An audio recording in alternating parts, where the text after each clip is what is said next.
Good morning, Excellencies, distinguished guests, ladies and gentlemen. To begin our program on a blessed note, we invite Encik Afendi to lead the recitation of the Doa. Encik Afendi.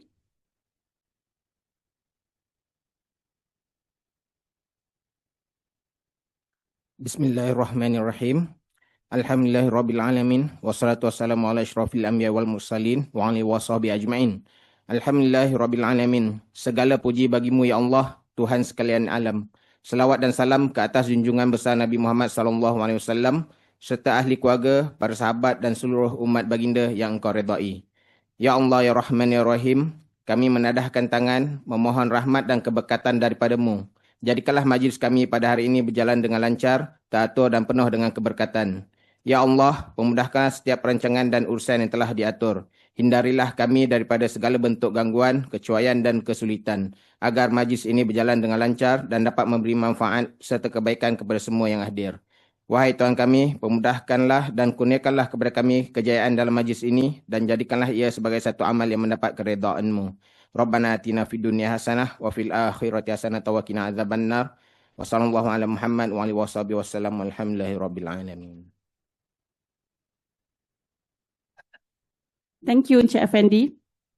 Yang berbahagia, Distinguished Professor Datuk Raja Rasya, Executive Director Asia Europe Institute, Universiti Malaya. Dr. Kevin Fernandez, Deputy Executive Director, Development, Research and Innovation, AEI. Excellencies, distinguished guests, ladies and gentlemen. Selamat datang and a very warm welcome to the forum honoring the legacy of Tan Sri Datuk Dr. Kamal Salih, Malaysia's visionary economist and reformer. And we also want to welcome yang berbahagia Dr. Nung Sari Ahmad Radi, Chairman of Khazanah Research Institute.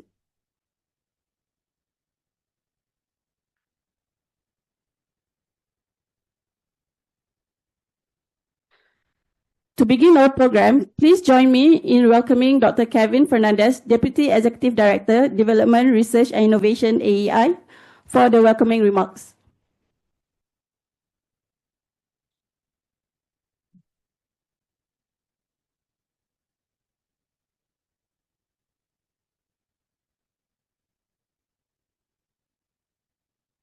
Distinguished Professor Datuk Dr. Raja Rasya, Executive Director of the Asia Europe Institute, Datuk Sri Idris Jala, Datuk Sri Dr. Hamzah Kasim, Datuk Dr. Anis Yusal Yusof, Professor Dr. Jomo Kwame Sundram, Dr. Nungsari Ahmad Radi, Dr. Chandra Muzaffar, staff of the Khazanah Research Institute, fellow colleagues from Asia Europe Institute and Universiti Malaya, esteemed distinguished guests and students. We gather here today to honor the legacy of the late Tan Sri Datuk Kamal Salih. He was a highly respected leader of academic and economic institutions in Malaysia and offered invaluable contributions to both the public and private sector.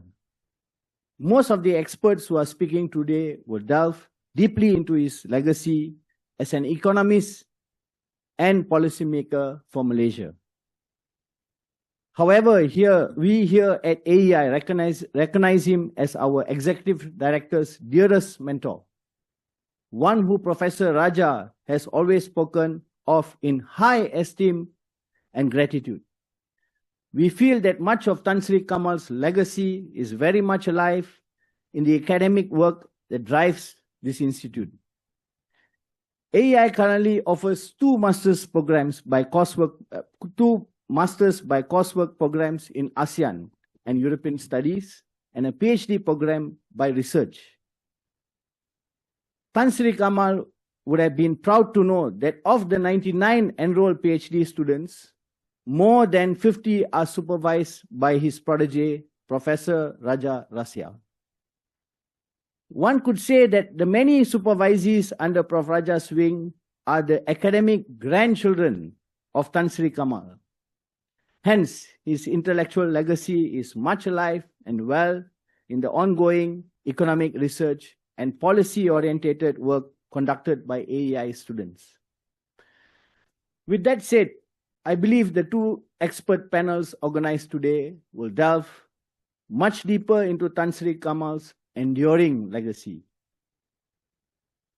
I wish you all a very productive and insightful morning and extend you all a very warm welcome to AEI University Malaysia. Thank you very much. Thank you for the wonderful welcoming remark, Dr. Kevin. Ladies and gentlemen, we now begin our first session, The Economist, moderated by distinguished Professor Datuk Dr. Raja Rasya. May I invite to the stage Dr. Chandra Muzaffar, Professor Jomo Kwame Sundaram, Dr. Nung Sari Ahmad Radi. Please make way to the stage.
A very good morning to all of you. Let me start first by thanking Puan Putri Harlinda for making the whole session exciting, the whole organization basically led by her.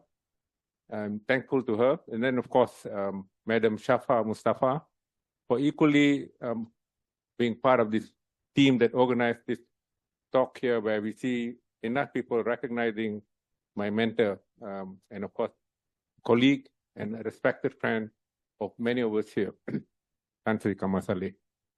Now, I'd like to use this rule because there's another mentor of mine on my left, Chandra, just like the session we had earlier to honor Zawawi Ibrahim. They never allowed me to use the word doctor or professor from the time I was a student in 1978. So let's use that rule as a measure of respect for my mentor, Sri Kamal Salih. We just called ourselves by first name. In fact, Jomo wasn't my teacher then.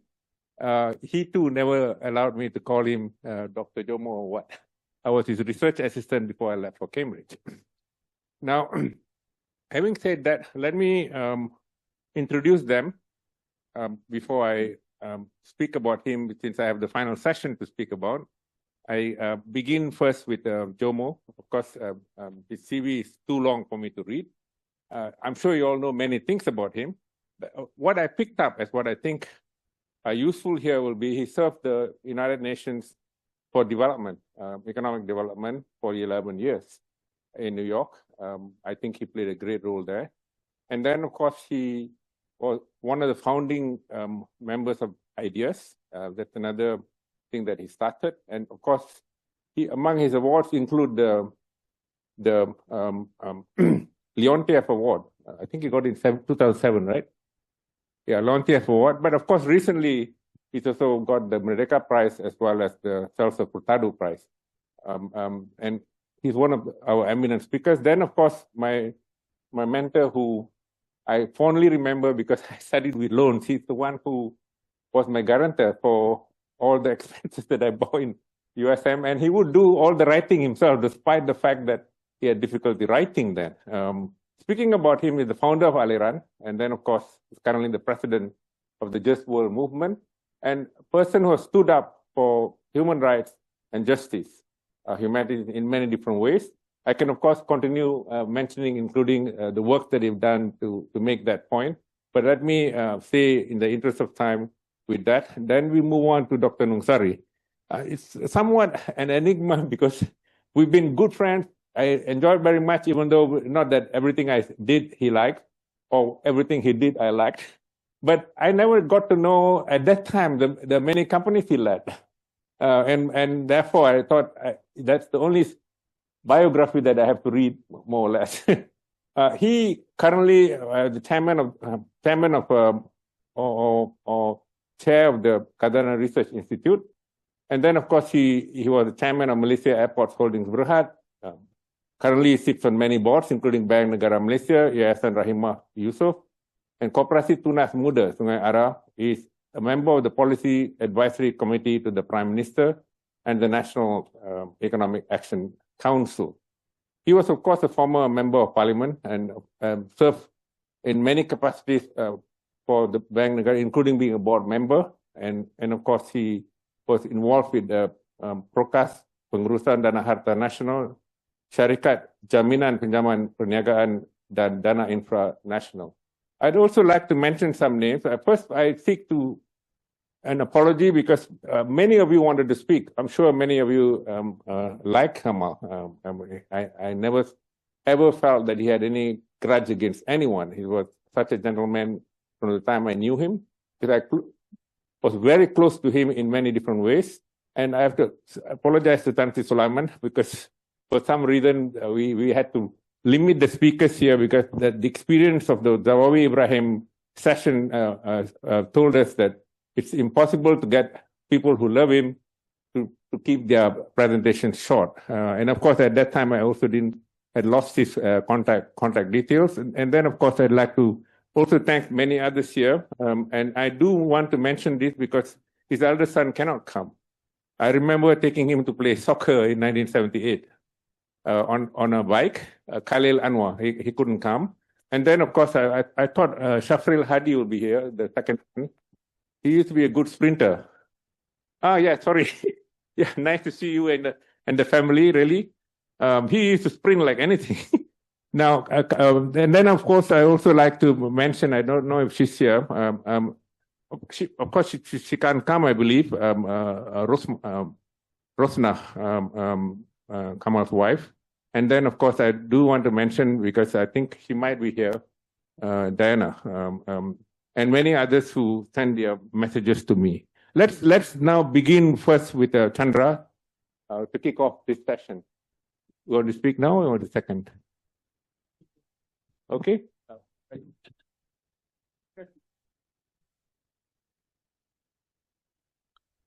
Assalamualaikum, and thank you very much, Raja, for the kind words of introduction.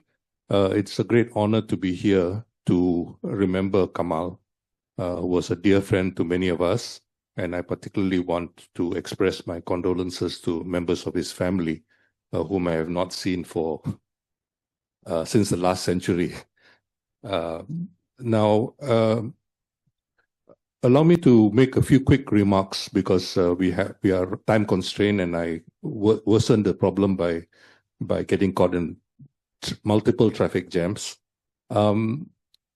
I think it's important. I went to a school, the military college, where Kamal had been before me, and he was a legend before my time, meaning that when I arrived there, he was already well known to many people, and he had won the Director of Studies Prize, the award for the best student of his year. And unlike many people who win the Director of Studies Prize, he was quite a sportsman too. You might not have realized it from his girth, but I think many of us suffer similar problems. But undoubtedly, Kamal was quite a sportsman as well. Now, I want to emphasize the transitions Kamal made. Kamal was from a small town. Some people would say a village called Semangol. And Semangol is in the Krian district, originally part of Kedah, and then later part of... and the reason, of course, is that Krian district was very important to increase rice production in the Federated Malay States. Now, but Semangol is also very important because it is the site of a very famous religious institution. And that religious institution was, of course, the inspiration for many alternative narratives, which unfortunately have been largely forgotten in Malaysian Islamic discourse. Kamal came from that very modest background in this village and came to the RMC and blossomed there. At that time, I think when he arrived, it was still in Port Dickson, and he made the transition from Port Dickson to Sungai Besi, but also made the transition from Federation Military College to the Royal Military College. And that was not a small transition, at least in those times. But for Kamal, he was not faced by it. Kamal left RMC with his excellent academic results. He went on to Monash, where he got a first class in geography, and he was particularly interested in economic geography. He then won a scholarship to go on to the University of Pennsylvania, which was one of the few centers for an emerging field called regional planning in the United States. For various reasons, which I won't get into right now, the whole field of geography died in the US from the 1950s and in the 50s and 60s. And instead, a new field was born, sometimes called regional planning, sometimes called urban planning, but it was very, very telling. I want to emphasize this mainly because people don't realize that when you're doing regional planning, you're dealing with the real economy. You're not dealing with academic theory. You're not dealing with academic economic theory, which has been the major problem with many, many economists who try to see whether the world conforms to their theory rather than using theory to interpret the world. And this, I think, was a major problem. The current heads of both the World Trade Organization as well as the IMF, the International Monetary Fund, are both remarkably women. But more importantly, they were not trained in economics departments. They got their PhDs in urban and regional planning. So this was a tradition which had emerged very strongly and very significantly, for which Kamal was part of. He was slightly older than both the women, but nonetheless, I think it was still very much part of this very important tradition. This was also a tradition which was inspired by Vasily Leontiev, whom Raja referred to earlier. And this is, I think, very important because you have, for example, some of the most useful work, but largely ignored, is work on input-output modeling, as well as social matrices, which have become very important. These traditions model the real economy. They do not attempt to try to imagine, to superimpose a particular view of the world on the world. The other thing which is important about University of Pennsylvania was that it was the first business school in the world at Wharton. And this is important because business school, you cannot afford to mess around with imagined economic models. You need to deal with the real world in order to make money. Okay, and this was also a tradition which was important in the intellectual formation of Kamal at UPenn. Now, at the time, as he was leaving UPenn, several Malaysians arrived there, including Zeti Aziz, her husband John, Gan Wee Beng, Sun Li Ying, Shamala, and last of all, but not least, Awang Adik Hussein. Many of them worked with the central bank, but they also worked in many other areas, and they were probably the best trained economists of that generation. But because of the very nature of University of Pennsylvania, I think they had their feet firmly on the ground. Moving on, I think it's important, when Kamal came back, one of his major international affiliations, which were very important, was his affiliation with something called UNCRD, the United Nations Center for Regional Development, which was based in Nagoya in Japan. And this was very important because he was able, as a young lecturer, to bring in money to do research. And I was honored and privileged to be part of that research, but a great number of other people Professor Chan Chee Koon, for example, did pioneering work as part of that, pointing out that children of rice farmers were actually better off in terms of their health and physical as well as intellectual development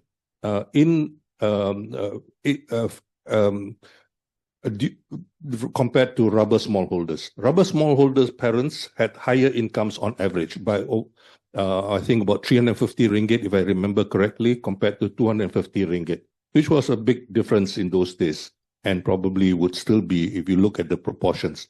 But he pointed out that these children were largely were much better off because they were well fed.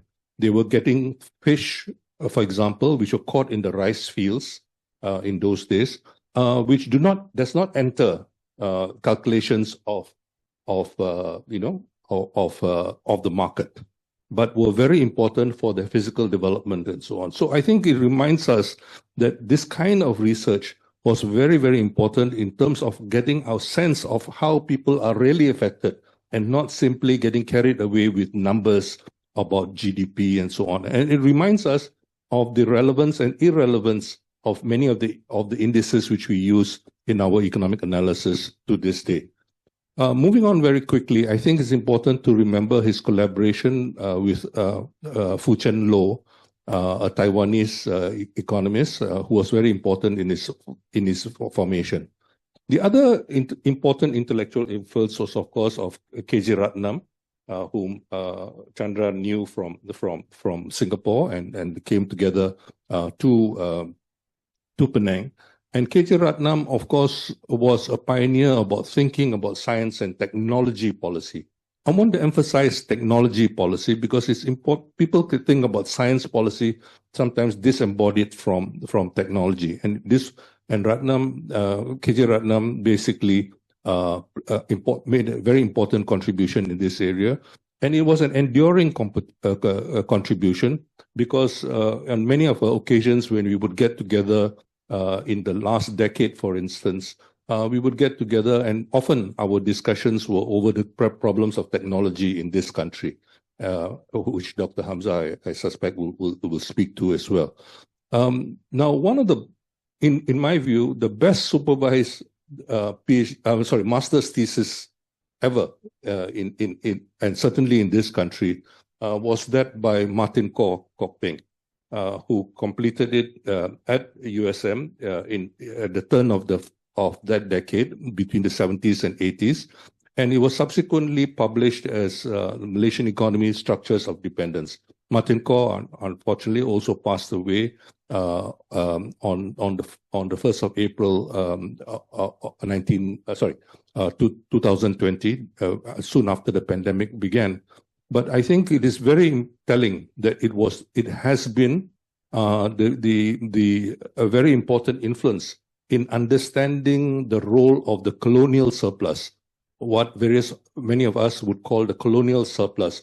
Many people have forgotten, for example, that it was Malaya, colonial Malaya, during the first decade after World War I, first half decade after World War I, which contributed 70% of the export earnings of the entire sterling zone.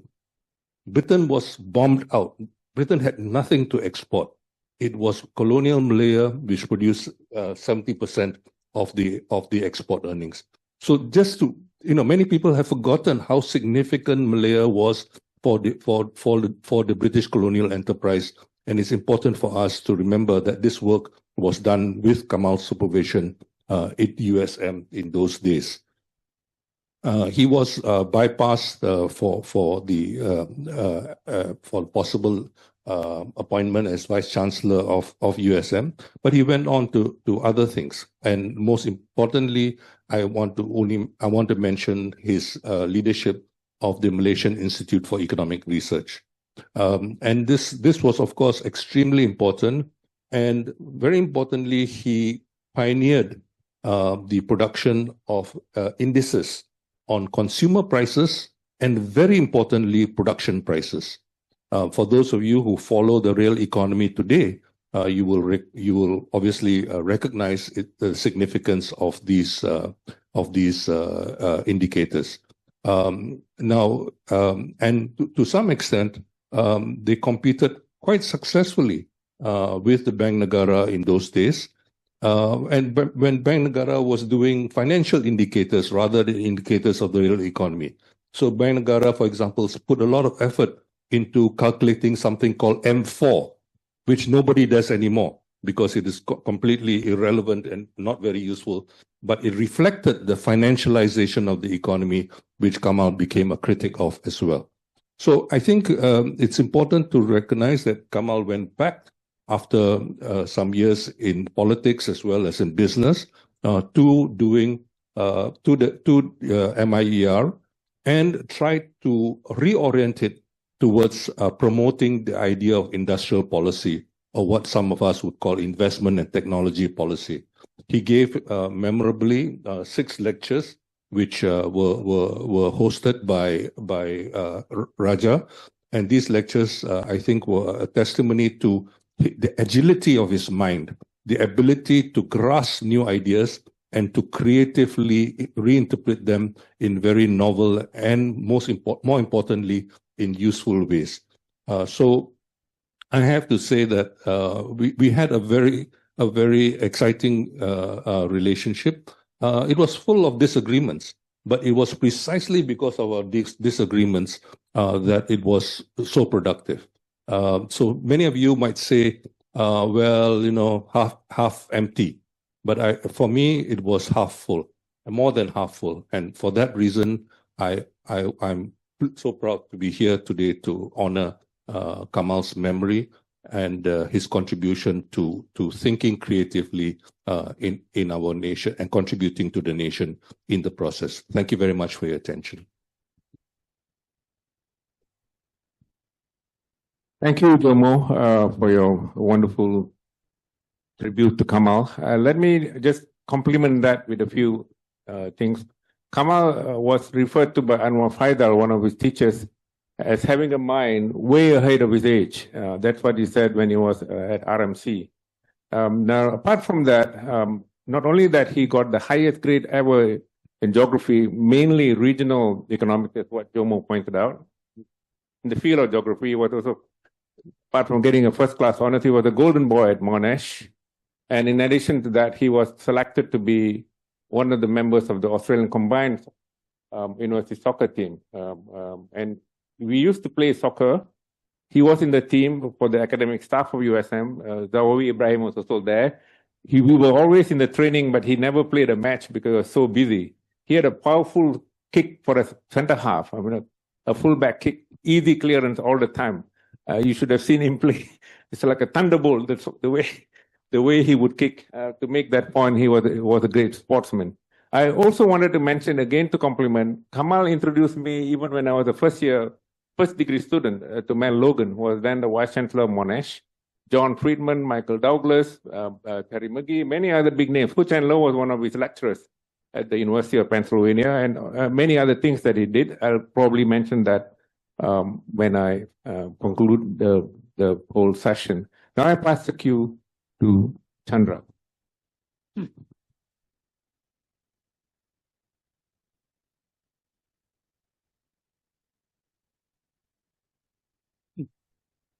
Professor Raja, fellow panelists, friends, peace be with you.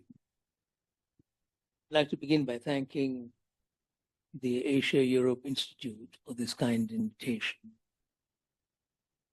I should congratulate the Institute for organizing this function, because I remember a few weeks ago, there was this commemoration of the late Dr. Zawawi Ibrahim, also organized by the Asia-Europe Institute, right? No, Raja? Yeah.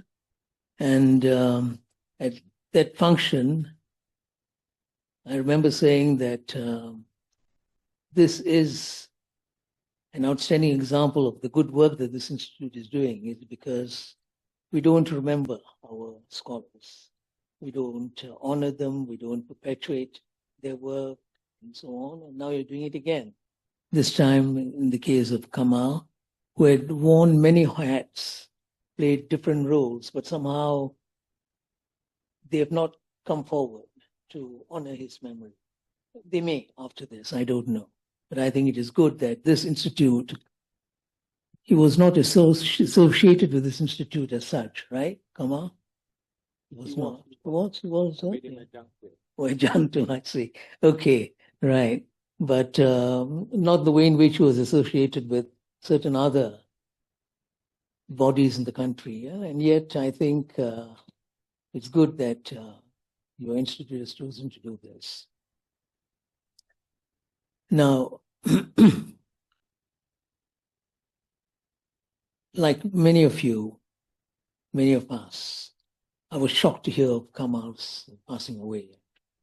Even though I knew that he had some health problems, it was something that one did not expect. It was a real shock, 6th of March this year when it happened.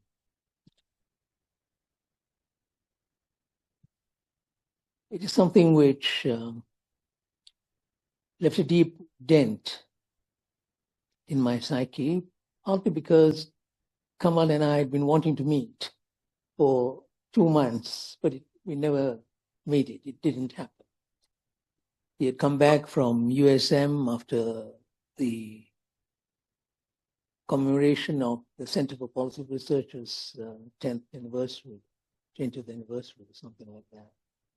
And we were supposed to meet, but it just didn't happen. Couldn't find a suitable date. So it is 15th anniversary, yeah. 50th anniversary, yeah. So it is sad that we did not meet, but nonetheless, he's a dear friend and someone whose scholarship that Jomo has elucidated upon was something that I held in high respect. And as a person, I had known him quite well those years when he was in Penang. We interacted a great deal, actually. In fact, not many people would know this, that Kamal and I were involved in the Academic Staff Association of USM. He was the president and I was the secgen of that little outfit. And we were confronted with a lot of challenges at that time, internal challenges pertaining to USM. We had to deal with very interesting vice chancellors, the early vice chancellors of USM. And we also had to deal with other larger problems facing universities at that time, though there were only 2 or 3 universities at that time. We worked together and it was a very happy relationship, a happy partnership, running the staff association, academic staff association of USM. After that, we did keep in touch, but not as frequently. He moved to KL, I left USM, and, we took completely different paths. But I would like to highlight one important aspect of our work in relation to the Academic Staff Association, which deals with the larger question of the role of the academic in societies like ours, which is the main point that I want to make in this short presentation. We try to bring the academics together. And in fact, we were the ones who first proposed this idea of the Naga academic, which later became a reality in the country. And we were hoping that we could mobilize academics for a more socially oriented role. It didn't work out. But we took a stand on certain issues. It fizzled out after a while. Now, in this regard, I'd like to mention one other person, which is relevant to the larger point that I want to make.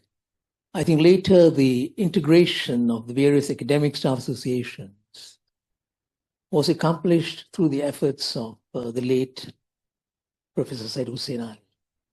He played a big role in bringing the various associations together. He's another person who passed away, and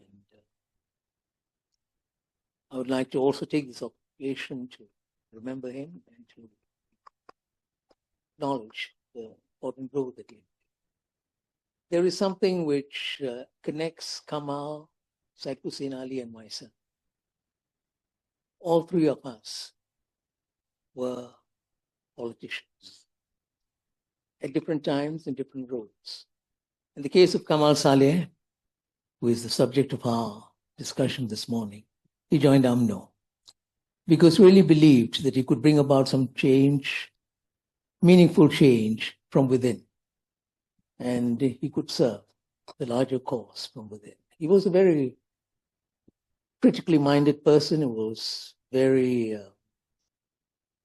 much concerned about things that were happening in the country, but somehow he felt that one could bring about some change through UMNO. Why it didn't work out is actually a reflection of both our society and the dilemma that academics face. Because there are always vested interests to deal with.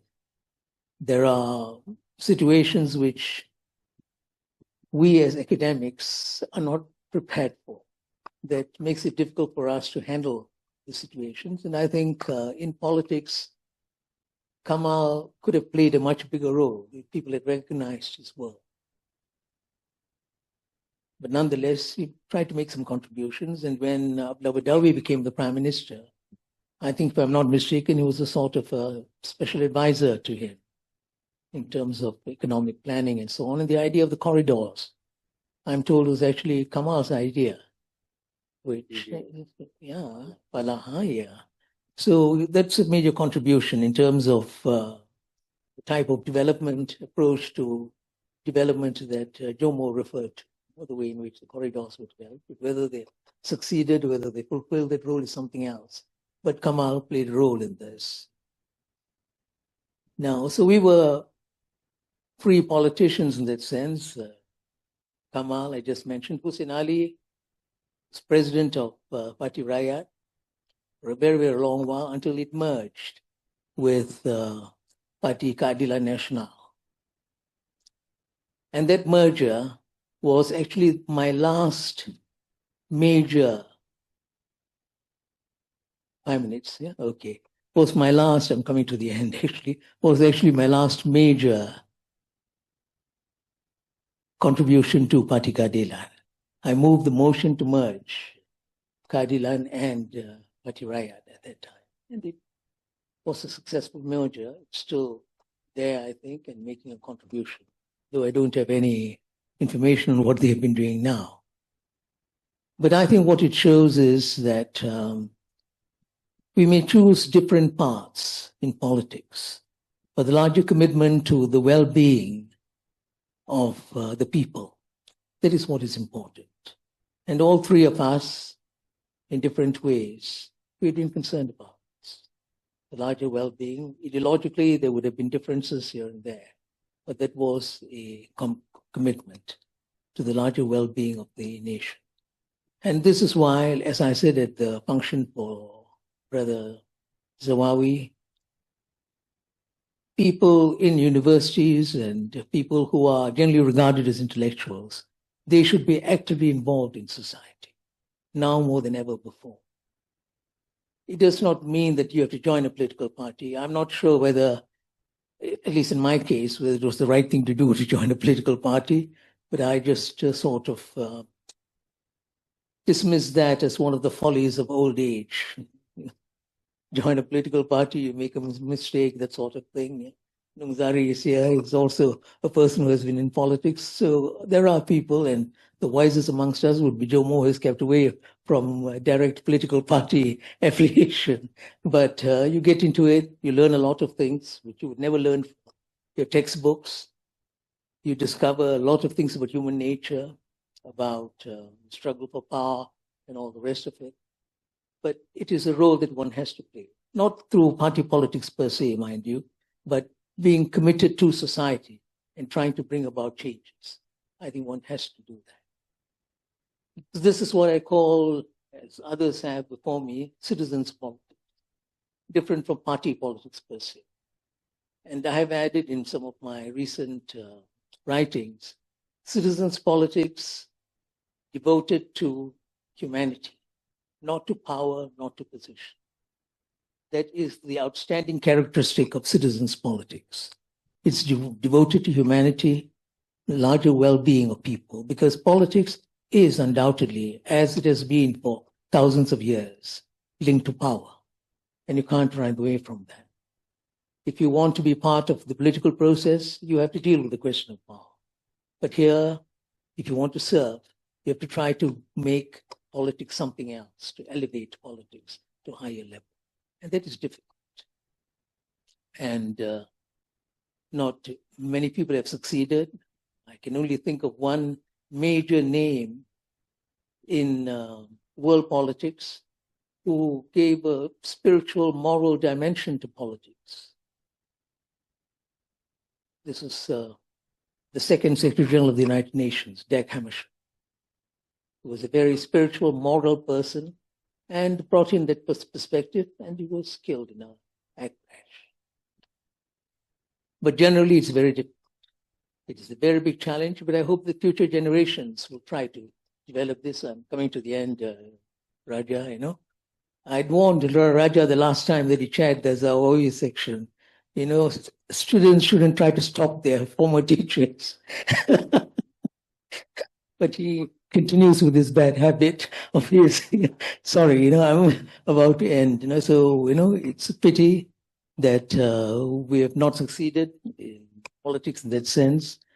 Not Kamal, perhaps Hussein Ali, I'm not so sure. And certainly not myself. Yeah, but I hope that at least meeting him, since I could not have that meeting that I talked about at the beginning of my presentation, I hope that I'll be able to meet him in the hereafter, and we'll be able to hold some interesting conversations.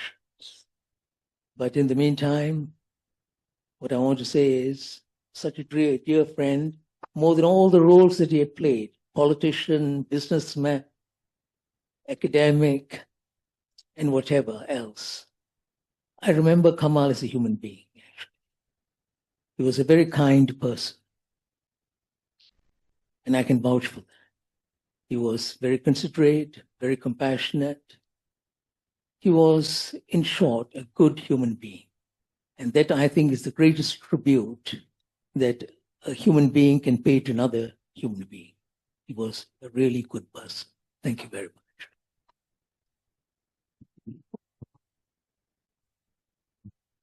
Chandra, for that fitting tribute to Kamal. Let me just flesh out two things.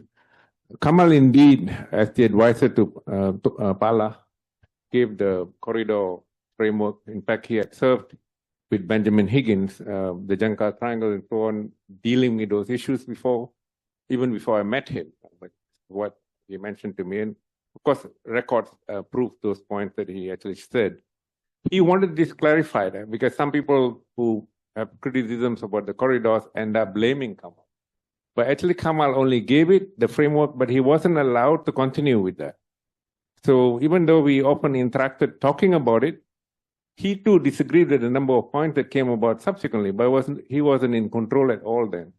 And I know quite clearly because he taught me in works of Francois Sparrow, works of Palois, all these guys who talk about propulsive development regionally and why that should be the cornerstone of accumulation.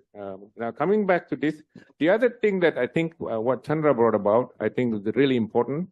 I was a student of Martin Kok Peng, which is why between 82 and 85, I ended up doing two types of job. One, of course, serving society with Sabah Alam Malaysia and Consumer Association Penang. The other, from the time I was in the final year, I was already RA, his research assistant. Now, Kamal shared many of these points. He's the sort of guy, and even in the classes, he would stop us halfway and ask us to criticize him. I have not seen anyone who can take criticisms like him. Very open, the master who had everything in his mind would allow us to say anything that we wanted, and he would not get angry with any one of us. That's the Kamal. So let me now move on to Nung Sari. Thank you, Raja. So I'm very honored to be in the same panel with these two other gentlemen. Chandra forgot. Chandra, you did mention that actually. I also had a stint in politics, but for the remarks for this session, I'll try to be as pedantic as possible, since we are in the university, and perhaps try to locate Kamal's intellectual academic tradition as an economist, looking at where he came from. So I thought one of the measures of a thinking person is actually his framing or her framing. His analytical lenses remain quite consistent throughout the years, although we evolve with time and circumstances and experience and so on. You come across people who appear to be like this in 1980 and appear to be like that in 1990, appear to be like this in 2020. But Kamal was one of those who actually, underlying all his views, were this coherent, somewhat fixed analytical lenses that he applied. And I had to actually attribute that to his training. And he was true to his training, in spite being the businessman, the corporate guy, the politician, and so on. And you can go back to what he studied, actually, who his teachers were. And after Monash geography, Kamal went to UPenn, as you said. And the key influence there was actually Walter Isart, because Walter Isart was the man who founded the field. And I would like to dwell on two parts of Walter Isart, and therefore two parts of Kamal. One is Walter Isart wasn't a narrow person. He was a very broad person. Actually, he was a pacifist. Apart from founding, as an economist, apart from founding a multidisciplinary field like regional science, whatever it was called, regional planning and so on, he was also into peace studies. So he has this big side of him, which is actually about the human condition. And then he had this thing on integrating various fields into a discipline on its own, which was regional science, regional economics. And Kamal had both of this. There's this element, and this side of Kamal, this side of regional science, was highly technical, highly mathematical. Walter Isart was a freaking technician. He was mathematical. His initial influence was Vasily Leontev himself. So he was actually a very technical guy. And Kamal was very much influenced by those guys in UPenn at the time, Miller, Pa, his contemporaries were people like Fujita, who was actually a highly technical guy, Fu Chen-lo, of course. So there's this highly mathematical side of Kamal, and then there's this nebulous, from literature to anthropology to whatever. If anybody knows Kamal, he just goes off tangent into all these things. He was at RMC, he was an art student who took math. He wasn't a science student, but he took math. And basically at Penn, he actually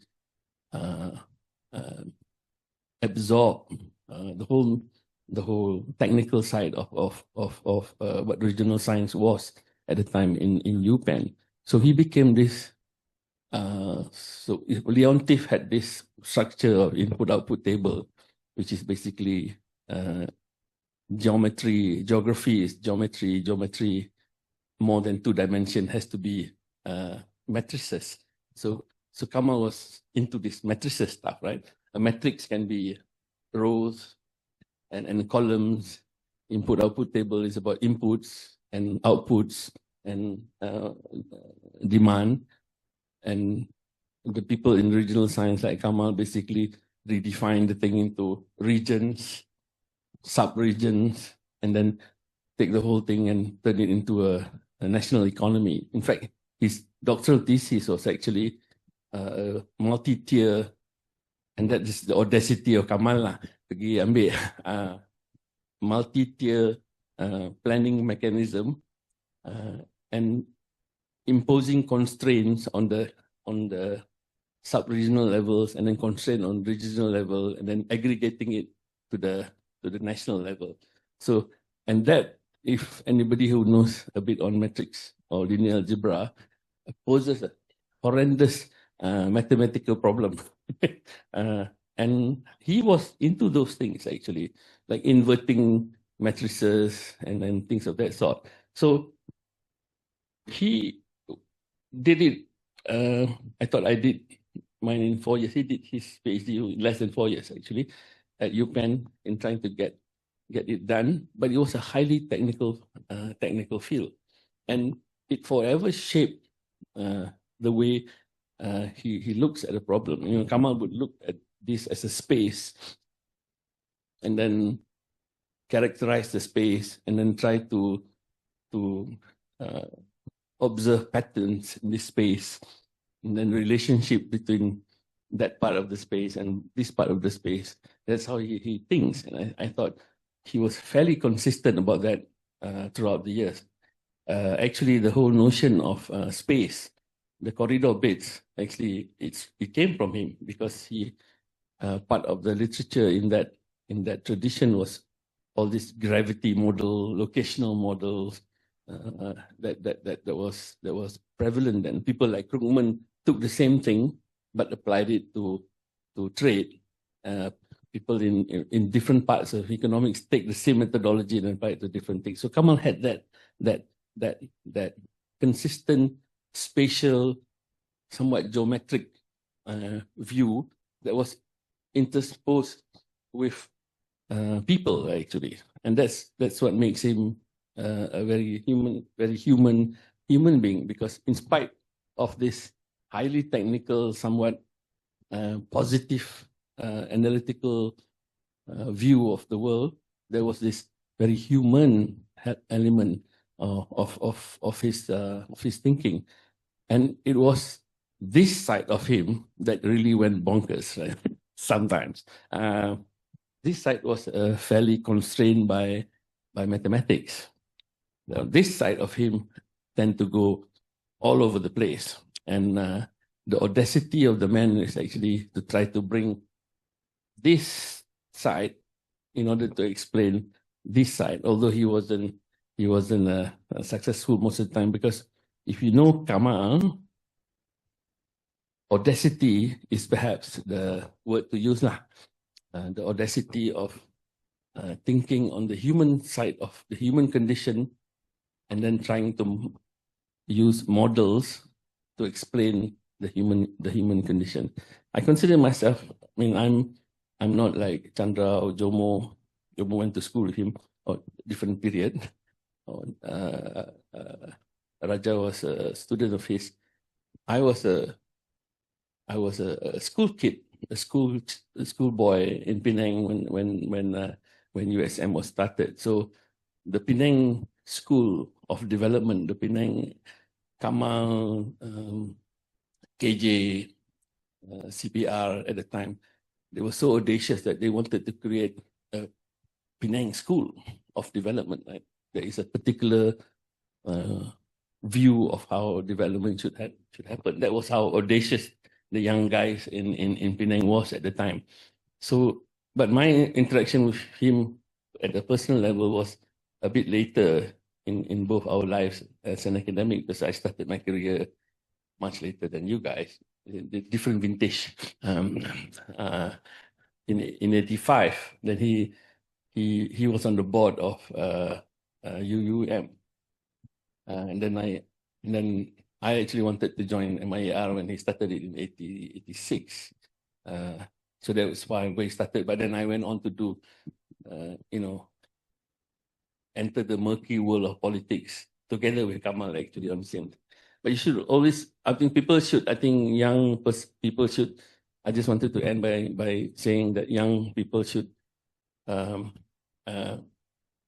mentioned he came from very humble background, but he took advantage of all the opportunities that he had in front of him, and he had this mind and this drive to actually make the most out of it, and he made the most out of it. Of course, I have to be honest here.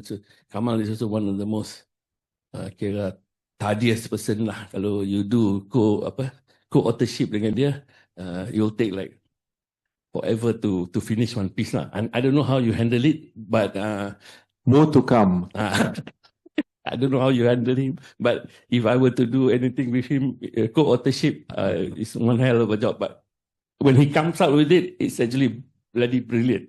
But it took a while to come out with it lah. We had to chase him. But for the younger people in the audience, actually to take an example from this man who took advantage of opportunities. Satu, and make the most out of it. Dua, tiga, this is the guy who never has any, who is actually, like Chandra said, is a damn good human being that he doesn't really, he's not upset at any one of his teachers. He's not upset at any one of his foes. He's not upset. He has problems at USM. He left USM, but whatever he had, he kept inside, but he just moved on. So, and right to the end, I think Hamzah and I and him formed this group called Hamidiyah Group. Because he tiga mamu from Penang. Although Kamal is not from Penang, but Kamal is known for not so much Hamidiyah lah. He's known for Ramzan. Dekat Pitt Street. He's more of a Ramzan guy. So we formed this group together, and then we were there almost to the end lah. And then right at the end. But just for the young guys, younger people in the audience, is to dream. To dream and do the most that you can do. I mean, the vintage here is somewhat mixed. Yang above 50 ni, above 60 ni tak payah lah. Yang below 50 lah kot kalau ada yang nak motivate. So thank you for start. Thank you, Dr. Nung, for highlighting some important aspect of him. Let me just complement that by mentioning that his PhD, yes, was highly mathematical, but also addressed something that even Anwar Ali did under the supervision of Anthony Thirlwall, which is the use of split share analysis, which often was used by many geographers. I'm not sure if they are doing it now, but largely geographers were the type that did economics at the same time. I have met Fu Chenlo, but not Fujita. But talking about them, me speaking to him, my own supervisor was a mathematical economist, my PhD supervisor, and he did a lot of input-output analysis, including national accounts, and that includes these two Nobel laureates, Simon Kuznets from Harvard and Richard Stone from Cambridge, then, who worked on input-output tables for the national accounts, social accounting matrix, and so on. They deployed. Our own Malaysian Chanda, for example, was used to it. But the important point I wanted to mention is Kamal appreciated the Leontief paradox. He basically tried to prove mainstream theory wrong by using evidence. For a capital surplus country, it was exporting more resource-based inputs. I mean, it was exporting more resource-based inputs, and at the same time, labor-intensive inputs too. That's how it became Leontief paradox. Something Leontief developed from his input-output tables from Cuisnet. Cuisnet was the earlier French guy who worked on it. Kamal appreciated that, but I'm not sure if Fujita and Fu Chenlo would have. I've met Fu Chenlo. I'm not sure whether they would have, because the works that I've read of Fujita and also that of Fu Chenlo doesn't suggest that they would appreciate what Kamal did. In other words, Kamal was open to questioning whatever he studied. So I think that point needs to be highlighted. Now we have come to the end of the early presentations. We have some time, I believe. Any more time for questions and answers? Yeah, I think we now open the floor for questions from the audience. Anyone have any questions?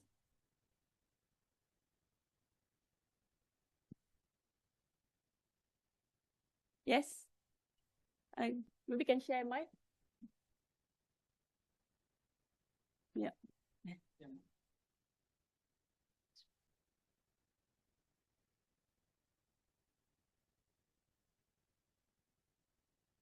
Already on? Right. Okay. I'm Haji Johari Ismail. Actually, I want to share with you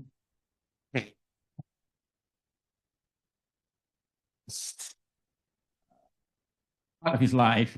he was involved. I'm one of the co-founders of the High Value Farming Group of Malaysia, where we form a group together with 4 OPs, actually, which is Habibur Rahman, myself, Sri Kamal, and Dr. Yusuf Hussein. One of the, prime objective of this group is to help the diversify the economy. In other words, to help the rural farmers to increase the income, especially towards for this rubber and palm oil, to diversify from that so that they can have a multi-facet income. Yeah. So we have we have been on this for years since about 2017, yeah, until his passing away. So main character is that the only hint that we have is so in the end that we are still carrying on with that, and we have we are very, very ambitious to bring about this objective. Now, how I define the high value farming is that we have to come up with 1 million ringgit for every acre of land in terms of output and productivity in a matter of 10 years. In other words, every acre will produce 100,000 ringgit a year, and we are working along with National Association of Smallholders Association, and I think Dr. Yusuf Hussein is here. And in other words, we have 1.2 million hectares of land uncultivated, left forward. So this is a very, very unidentified assets for the country that will indeed improve the productivity and also the GDP of the country. And then we have been working very hard on this. Unfortunately, nothing came through. We've been speaking to government agencies, but only recently, because I've got another project in Sarawak, which involves a reforestation project and also a green project, where I met one group from the US now, which is called the Kula Down. I don't know whether, I think in this group, who is involved in a few projects in Zambia, in Nepal, and also in Malaysia. So basically, we have launched this digitalization of real world assets. So our intention is that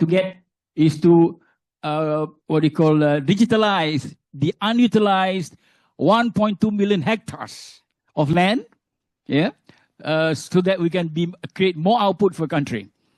The only thing I like about this, sorry, too long. I like about this concept of this Kula is because it involves the community. One thing they emphasize is the impact investment from the investors, which share with the landowners, as well as involve the community. For example, we went to Sarawak. We identified those local communities to develop. In Zambia, for example, they are developing water resources.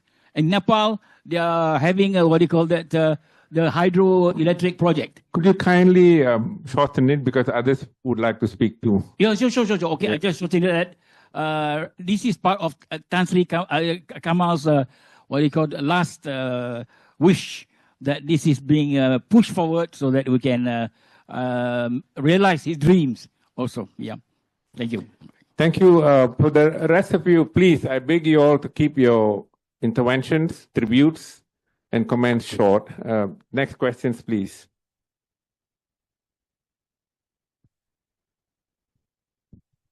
Thank you, Chairman Dr. Rajarasya. Yeah. I know Kamal quite well, a very nice person. I learned a lot from him. He's my mentor, I could say, just like you. I want to say that he has contributed a lot to the policy making of the country from 2 perspectives. Once during the Third Malaysia Plan, and I was the coordinator of the Third Malaysia Plan then, the spatial dimension of economic development, which our scholars have said just now, Jomo and also Raja and also Nontari, was bringing the element of spatial dimension of development, which was much forgotten earlier, purely from the economic sector kind of thing. No? So that's why it started Pahang Tenggara, Johor Tenggara, Kelantan, Terengganu, and so on. So he brought that spatial development to complement the pro-sector development from macro, sectoral, and spatial. That's quite good, I thought. And towards the last part, when we were together in M10, we're talking about agropolitan, the lowest level of marketing center. That was quite good, I thought. And later, I think the second contribution, I think, is from the importance of independent policy making research in the country, and namely the role of MIER. I think his first 8 years of stay in MIER contributed this point was very important. When I was a civil service, I used to read whatever MIER says, because it gives another dimension for which I didn't get from other colleagues in the civil service. So I thought it was a great contribution. I think this is something that we got to build in the country. The country cannot afford not to have an independent think tank body in the country. Others do, US, Singapore, so we need that. At least to provide a new perspective, a different perspective to policymakers who are largely civil servants. Thank you very much. Thank you, Tan Sri. I'd just like to add something on from what Tan Sri Sulaiman raised just now. I knew Kamal as a person who not only appreciated many quantitative pieces of work and so on, but Kamal also saw a person as what Chandra described. He was a good man, in the sense that he only spoke about the good things people did. He had the heart of someone like Paulo Freire, or even Franz Fanon, or Chandra himself, or Renato Constantino, or even Syed Hussein Alatas. He would speak about all that and appreciate them. He also in his classes would introduce work that others may not appreciate. The Fate Worse Than That by Susan George, How the Other Half Dies, or Food First by Francis Molefe and Jeff Collins. That sort of work too. But at the same time, he always made a point to me that he needs to play his role to help the country. So he took a stand officially, one that did not get him to the opposition guys. Not that he didn't appreciate it. He could get along with anyone because he had a good heart.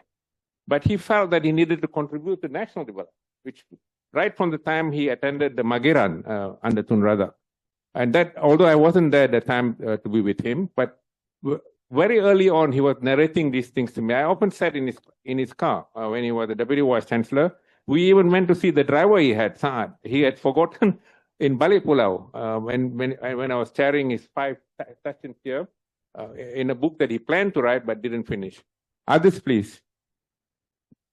Hi, I have a question regarding his thoughts on the corridors, because could you explain how what criticisms he had of how Malaysia ended up doing the corridors? Thanks.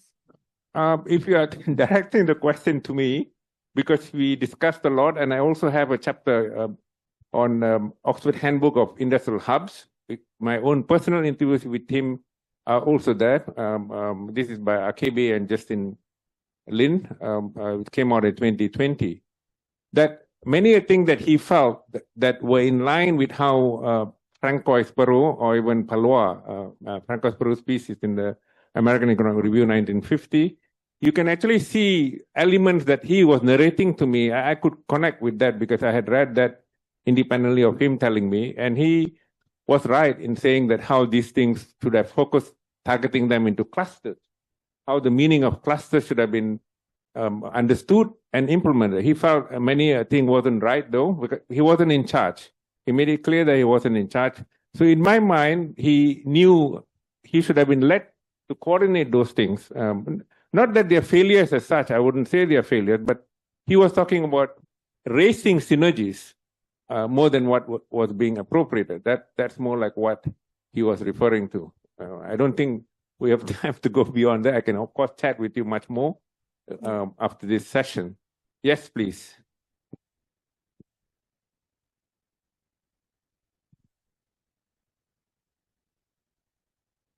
Idris Jala's speech.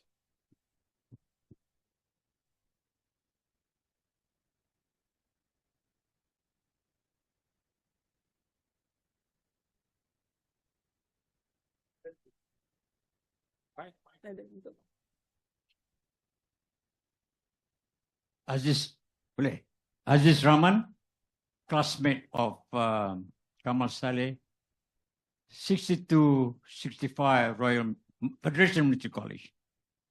I just want to share the vision that he had and the love that he had for Federation Military College, which is called later in 1966 Royal Military College. That is the model of discipline, the kind of exposure the young lads in the Federation Military College had, and replicate that. He was very keen to replicate that. And we sat down many times to check on the land in Perak at Lumut, and to consider that as a military academy, another military college, but based on naval parameters. So that is come up. The vision is always there, and pursuing it.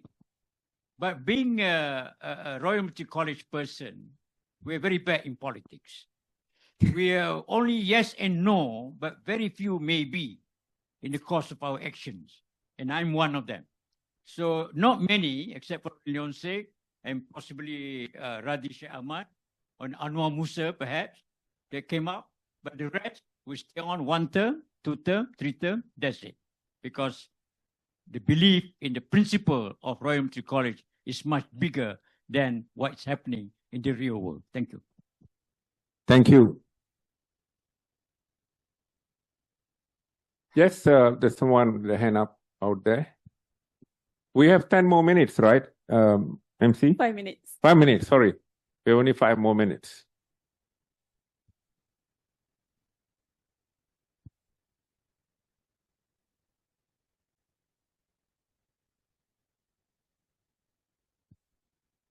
Hi.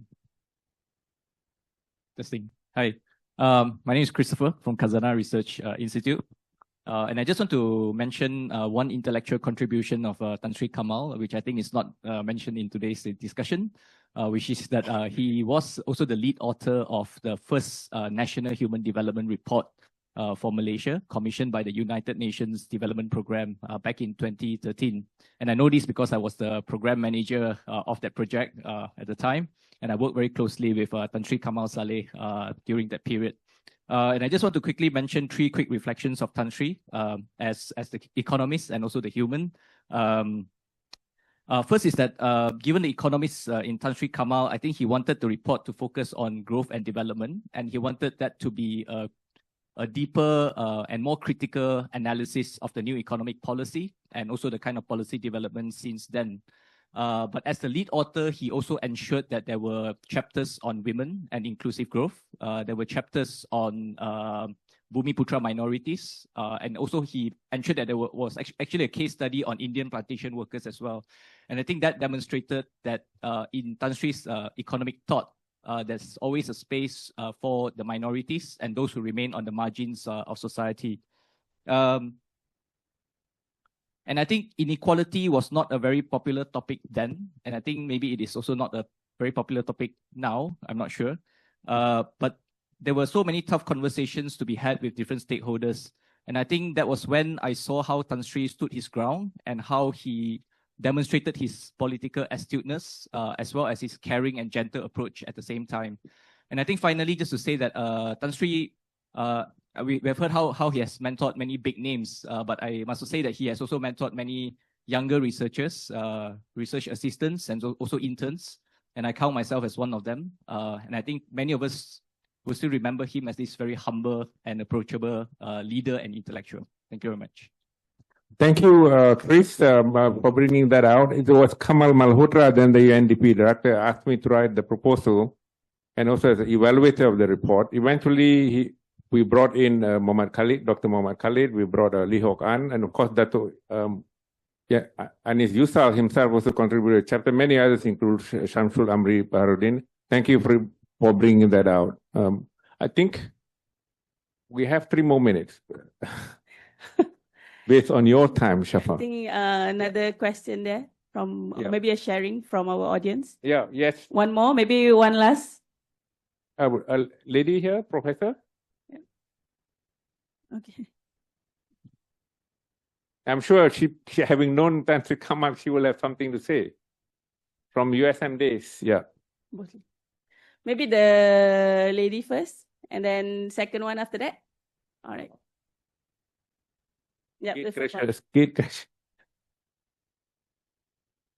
think because everyone have a very beautiful story to share, and their experience. Thank you. Thank you so much to the panelists. I'm Rashida Shuib. Yes, one of those vintage, very vintage. I was a first-year student when Kamal came back as a new PhD, and it caused a buzz on campus because there were not so many then. During that time, we had many more foreign lecturers. USM. Yeah, USM. And so to have, there's people were all whispering, of course, of you too, Chandra Muzaffar, and then there was Lim Tek Gi, and then there was, oh, have you seen this new doctor who just came back from Pennsylvania, blah, blah, blah. But let me share how I was so, I became partly who I am, who I was. It was also not just Kamal, I think. It was Kamal and the group of lecturers that came back during that time. And the context of the campus of 1974 student activism, backed by so many lecturers. Kamal was one of them. Many of you who stood up under that big rain tree to talk and give passionate speech. And so I remember one of his advice to me when I was going to graduate. He said, Rashida, when you work, you must have passion. Not only passion in love, which is important, is that, which I think is true, of course. But he said, you must have passion in your work. And that should be your flame. It is not the gaji or the scale or whatever. And it became my torchlight, even until now. And I think one of the best credit I remember, two things. One, he introduced us to this regional science, I don't know what, 101 or whatever. And there were hundreds of us in the lecture theatre, of course, wanting to hear this new PhD who came back to teach us. And most of us were baffled, of course. And then he came out and he met me and he said, how was my lecture? And I said, Dr. Kamal, 90% tak faham. We couldn't understand his X and Y and whatever he was drawing on the board. And I said, you have to, and he said, what should I do? I said, you have to go down to our level, not the PhD level. He had to really change his strategy of teaching. And then the other thing I remember was, of course, any student, whenever they come up on the stage, and then they would always look, to receive the scroll, they would always look at the former lecturers, right, on the stage. And I was looking, where was him on the stage? Because I wanted to acknowledge. And he was not on the stage. And I was coming down, I looked at my parents, and there he was, sitting next to my father and mother. I mean, that was the greatest tribute they had given to me. Apart from you, Dr. Chandra, and Lim Tek Gi, and many others, KJ as well, who so fantastic, the whole environment of I think that's what lectures should be, that they should fire us. And I think we do not really find that too many now. I'm afraid. I don't know, maybe I'm wrong. But that were the kind of people that led us to who we are today. Thank you. Thank you. I'd like to apologize to Dr. Rashida, of course, Dr. Diana, Shafril Hadi, because we guys have aged, so I couldn't make out earlier. My apologies. Others? Yeah, please. Yeah. The mic to him, please. After that. My name is Mohammad Jahan. Another classmate, RMC, to the late Kamal. I didn't realize how brilliant Kamal was until I was listening to you guys.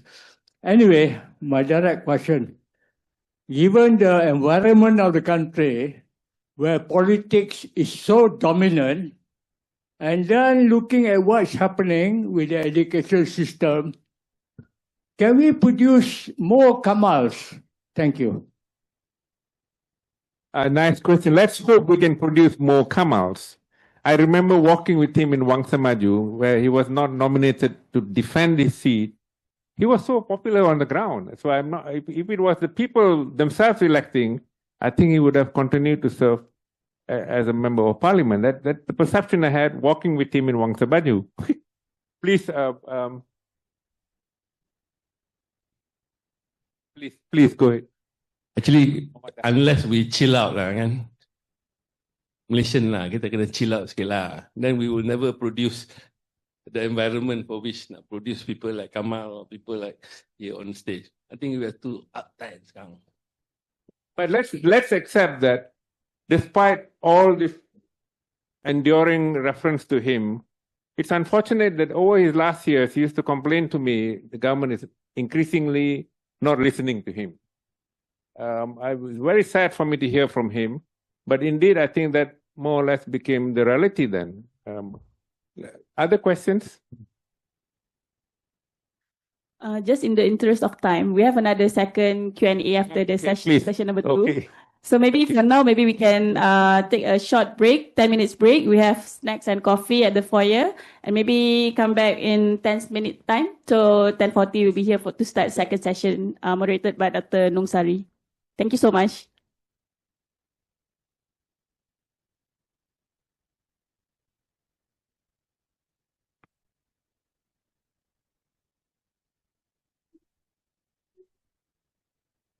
All right. Ladies and gentlemen, welcome back. We'll now begin with session 2, the policy makers, moderated by Dr. Nung Sari Amaradi. May I invite to the stage Datuk Sri Dr. Hamzah Kasim, Dr. Anis Yusal Yusof, and Prof. Raja to also deliver the speech prepared by Datuk Sri Idris Jala.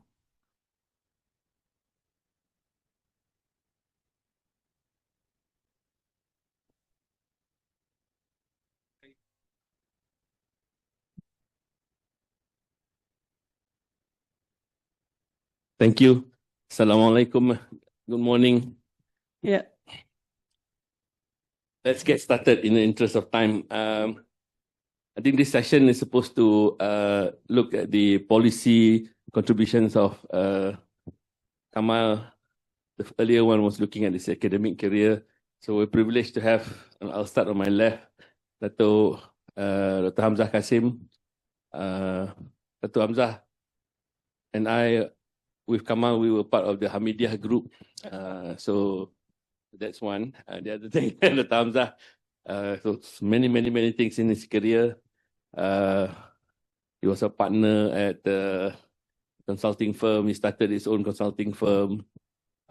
He grew it, and then he's also part, I think together dengan Kamal, was also dengan during Pak last time, high impact, and then M10 and National Implementation Task Force under NEAC and the Paklah. And then Doc went on to greener pastures, like Oleong Bank, things like that. But we also never lost his interest in academia, Universiti Kebangsaan Board, and so on. He said Heralded Board, and so on. So that's Dr. Hamzah Kasim. So Mamu Penang juga. Dr. Anis Yusal Yusof probably should not need any introduction because he actually leads lead, but also the executive director for Impuma, juga. So he's punya ni. But I knew him when he was Institute Integrity Malaysia. And he was leading Institute Integrity Malaysia. And then after that, he led, what was it? He was the DG for Jabatan Integrity, and then the GIACC during 2018. So now he came back to the green easy, comfortable pasture of higher education. Of course, the third panelist is not Raja, but Raja is sitting in for him.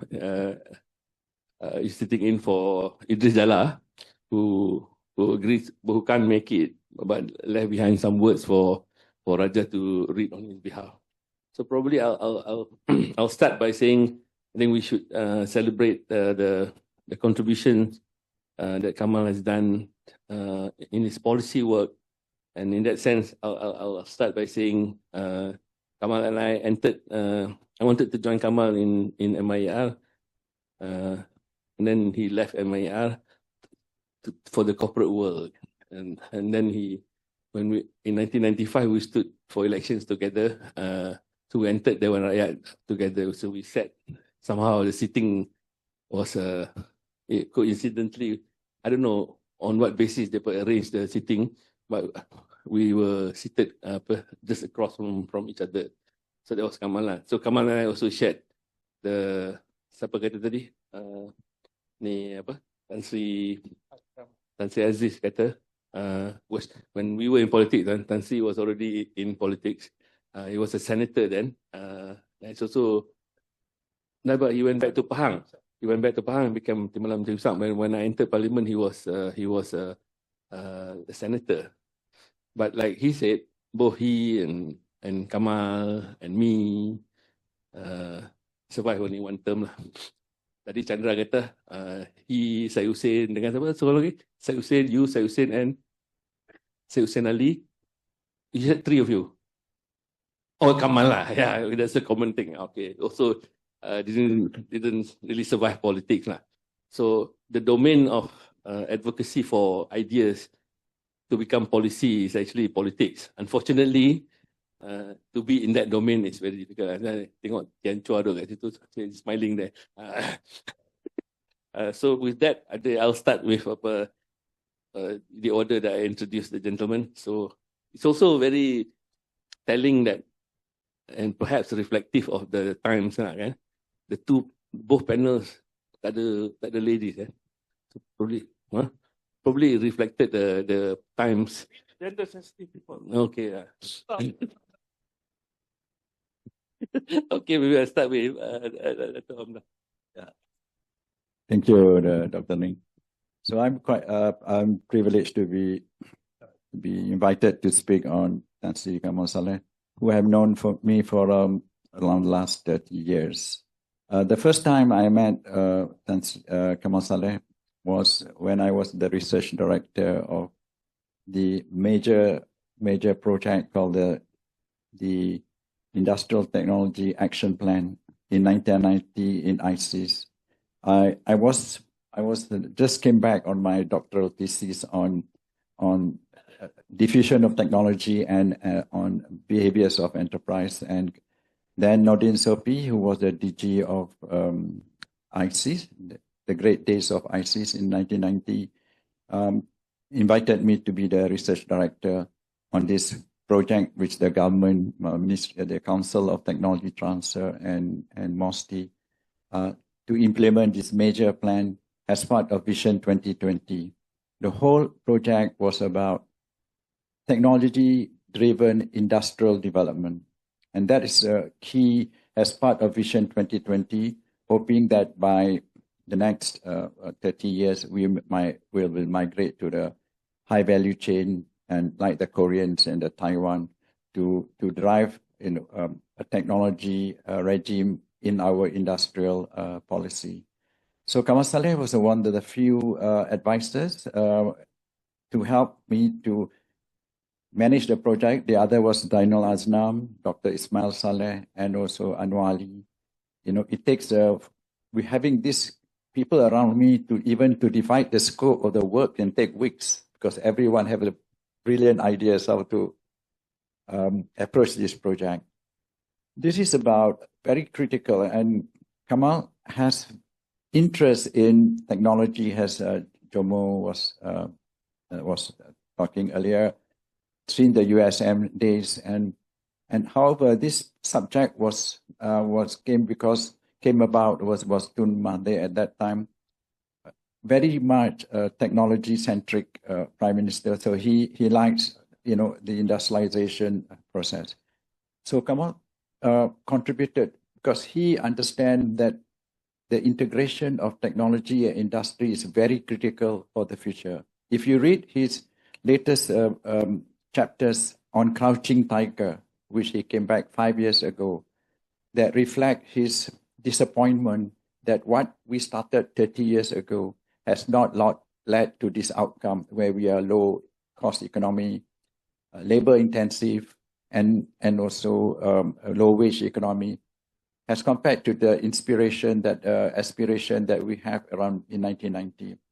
So that project led to many new instruments, policy instruments, including the setting up of HRDF funds. At that time, the studies is 50 studies that cut across around 60 researchers across universities and consultants. So when we complete in 1991, we tabled to the cabinet, and then the cabinet set up a committee. And I was then took a new position as Director of Science and Technology to execute all the 34 recommendations. And then Kamal and the rest became my mentor in terms of how to translate a report to a program, to institutions, building and legislation. I realized very early is writing research planning is easy. To execute is very, very difficult, cutting across 8 ministries. But lucky that I was reporting to a cabinet committee so that is a major transformation of our early phase. But unfortunately, this, well, most plans, is forgotten. One, there is a change of government. There's no continuity. So when I left MOSTI to take a new position as a partner of Ernst & Young, so a lot of this work also was accept what we see on the new institution, the corporatization of SIRIM and MIMOS. So what Kamal interested is to narrow the linkages between industry and research. And the way to do is what we discussed with Kamal is institutional innovation. What we know is to redesign institutions that are market-based. So that this is what universities should be doing the same. But his idea was if we start to corporatize research institute, they are be more friendly to the industry, and their research will be industry driven. And that is the key. But in I'm ongoing finishing my book, and when I revisit all these things, one of the problem of translating is changing the operating model of the organization. So we find that huge bureaucracy still stuck in many of our institutions today. So when that has been a major barrier to change.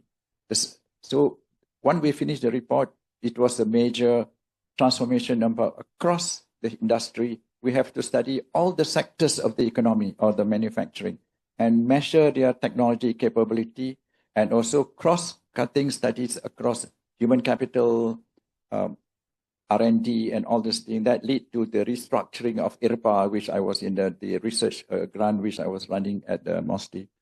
So so he leave a legacy of the challenging and throughout the discussion, we can, because, ICS has kitchen. So most of them stay for dinner and we end up leaving until 11 o'clock at night, because that is the way, these researchers work. We have no grant for consulting, no big consulting firm, but that shows that even today, we can build, if the university and talents get together, we can do major blueprint, major technology development or other areas of transformation. So the next engagement I had with Kamal was around when he was member of the Patlah Economic Council. So am I, and a few others into the team and they set up NITF. Tan Sri Sulaiman is here. NITF, he was the DG, was the idea to accelerate the 9 Malaysia plan. And because the election is due in the next 2-3 years, so the government find that we need to accelerate the implementation of the 9 plan. So Kamal was part of the whole team. One area that the Tun Abdullah was keen is on the Bumiputera economic transformation, which is the BCIC2, how to move Bumiputera into the commercial community. So we want to do some more radical work. So Kamal's, being specialized in regional economics, and look at clusters, whether we can map up all the economic industrial clusters and then map up the Bumi present in the whole value chain. That will give us a visibility of where the Bumi companies are throughout the value chain, and identify the gaps of new opportunities that new young enterprise should emerge. That was a brilliant methodology. He goes to the board and write all these equations, and which we don't understand. And so, but my job is to translate to real work, from real methodology. So we built a collaborative platform, from industry, GLC, entrepreneurs, and civil servant into the whole ecosystem that would be able to implement and bring more Bumiputra. So because he realized even at that time, mobility is stagnating among the Bumiputra, which is also reflected in this 2013 study on human capital, I think, the UNDP report. And that report is, I think many of us should read again. It's about how the generation of NEP like us move up the ladder, and then the next level. After that, mobility Bumiputra stagnated. Even education does not move them up to the next level. Even today, low wages. Even you graduate from we have 2 million underemployment. So that shows the stagnation, and this is what the history of industrialization that you're talking about. But the industrialization could have not happened if we were able to convert, integrate technology and industrialization. And that is not happening during the last 30 years. And his Crouching Tiger was trying to reset. But I think the Crouching Tiger, we cannot talk about deindustrialization again. We have to get the tiger to jump into the digital jungle. So in terms of looking for deindustrialization, it's going to be a bit too late. So we have to look at the new economy that is moving to the digital economy. So that is a bit of limitation on the Crouching Tiger. But Kamal talked about quantum computing and all the new technology in the Crouching Tiger. His last idea was a version of the APIT in 1990. The Crouching Tiger is the latest generation to transform the economy. The second, after working on a Bumiputra methodology, but the sad thing him and I discussed in all our Hamidia forum, Nasi Kandar Kedai, is the lack of continuity of all these brilliant projects. Whenever the government change, all these studies and blueprint goes into somewhere.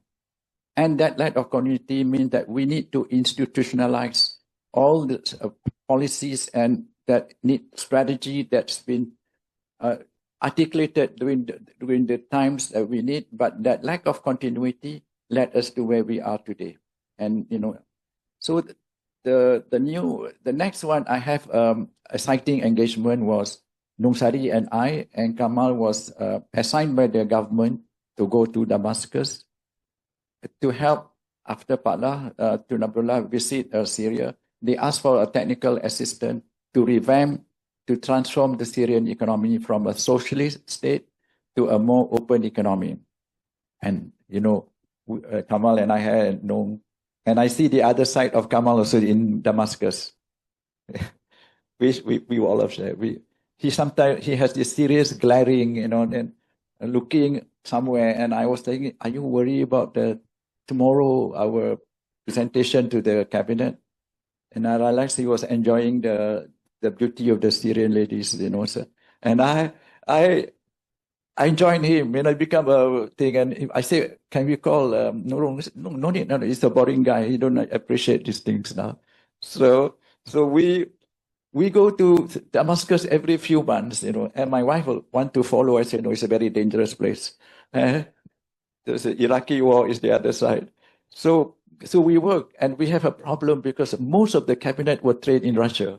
They don't understand these things. So when we go to the cabinet meeting, and Kamal and a few of us, we have, sometimes we came back, it was President Bashar, at that time, he really wanted to transform to a more open economy, but I see that people around him are opposed to that. The next engagement that I had, the last one, is when I inherited a global company, and then a consulting firm.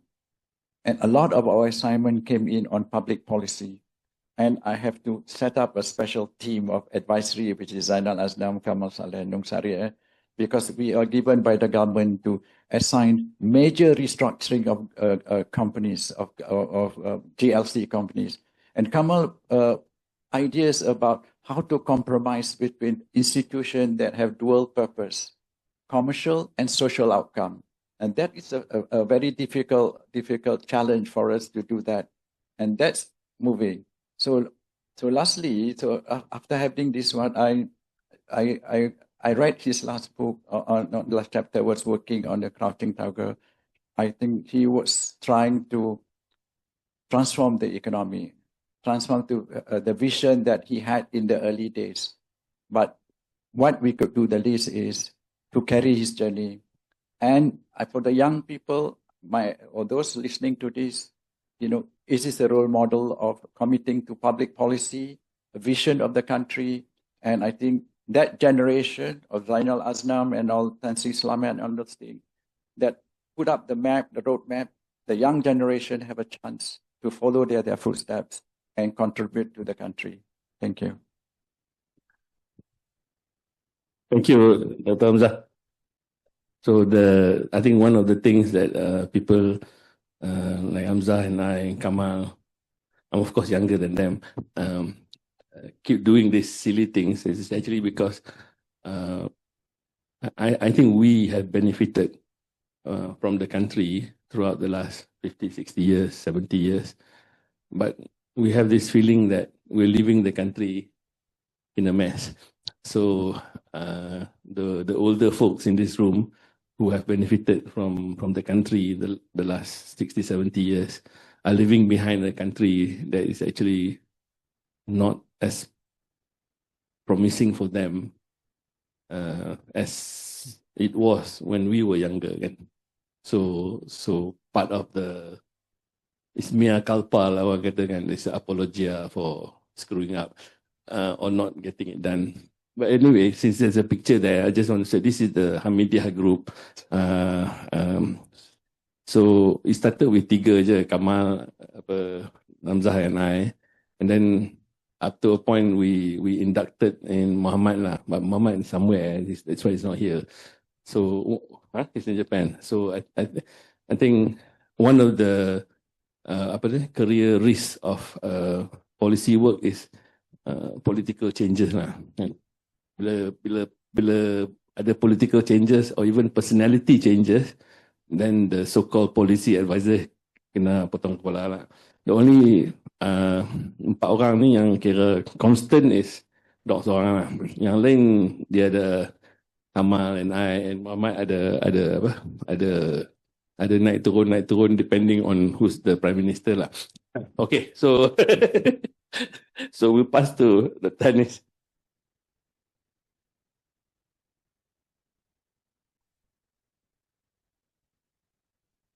Bismillahirrahmanirrahim. Assalamualaikum warahmatullahi wabarakatuh and very good morning to all. I'm here to bring down the average age group of speakers and also to answer Dr. Shidah to probably make sure there's a gender perspective is in the presentation. I was the UNDP gender focal point for many years, so we are always sensitive about that. But I want to in honoring Tan Sri Kamal Salih, I want to share 5 short stories. The first, episode 1, unlike Jomo, when he joined RMC, Kamal was the legend. By the time I joined RMC, Jomo was the legend. So I missed that part. And when I came back from the States, I didn't know that Kamal was an RMC old boy. I joined UNDP, and that year when UNDP started, Mahbubul Haq started the Human Development Index. Somehow Malaysia was ranked below Israel, and that got Mahathir very upset. So one of the tasks that my boss gave me, the resident representative of UNDP, is find some Malaysian who can help us explain and appreciate human development report. Took me a while, then somebody pointed to me and said, why don't you go and see this man at MIER? So when I went to see him, without knowing that we have a connection through the Royal Military College, he just came out and was very kind to me. I was this young officer. And he said, what do you need? I said, well, first, we want to send you to the UNDP Human Development launch in New York. And we need you to help explain to the other people, because certainly they would not trust people like me talking about the Human Development Report. So he said, okay, what else? So I said, then we have some series of programs we have to promote. No problem. He said, let's do this. And ever since then, we started to be in contact and a lot of things. So he was like the poster boy in the beginning of helping to explain human development in Malaysia. Still, I didn't know the connection with RMC. A couple of years later, I wrote a piece about RMC being the model school for national unity. And I went to an RMC Old Boy gathering. They had a session to talk about how we can help make Malaysia better again at that time. And he was a speaker. And in that talk that he gave, he quoted this little article that I wrote about RMC being the model school. And I was like, this big man, now I know why we were so connected, but quoting my little work, and that's very much how Kamal has been, always acknowledging, always recognizing younger scholars. And, in fact, he personally, Anis, this Mat Khalid is someone that you should keep an eye on. So he has great potential, but he needs somebody to always remind him of. So that is Kamal. And I remember after that episode at the RMC Old Boy Association gathering about what he said, and I went to him and I said, you quoted me. Oh, he said, of course, he didn't realize who I was that he quoted, but he said, well, there was something interesting. And then, of course, since then, we became quite close. Then moving on, I think Chris already spilled this story about the Human Development Report for Malaysia, the National Human Development Index, which then he led as a consultant. And he wanted me to write the background paper. In particular, he said, the focus should be on the role of civil society organization. And I had a chapter background discussion to say that part of development, that the civil society plays an important role. In Malaysia, for example, the civil society was very much advanced, doing a lot of things. Before there is a Ministry of Consumer Affairs, the Consumer Association of Penang and other groups were already doing things. Before there is a Ministry of Environment, the Sahabat Alam and all these other groups were already doing advocacy work to promote better environment. So this is something important that his thinking on policy is very much looking ahead of things that we need to do. In fact, during that discussion, one of the things, we used to meet for breakfast at Plaza Damas, and he used to tell me how, and this is just what you were explaining earlier, taking the mathematic brain, in addressing wakaf, and he said how it's being badly managed if we can only turn the zakat and all that to make it really to help the poor. The Islamic instruments are all there, but are we really utilizing those things? And that's something that is very much of him. Episode 4 was something quite interesting because I got up one morning and then I got a missed call, but there's a voice message. As usual, it was from Kamal, and he just said, Anis, meet me at ICMAS. I'm meeting Ramanambong and Halim Ali. I read your article on Bangsa Malaysia, and I think Yayasan Mahkota would like to support, and we need to do something about it.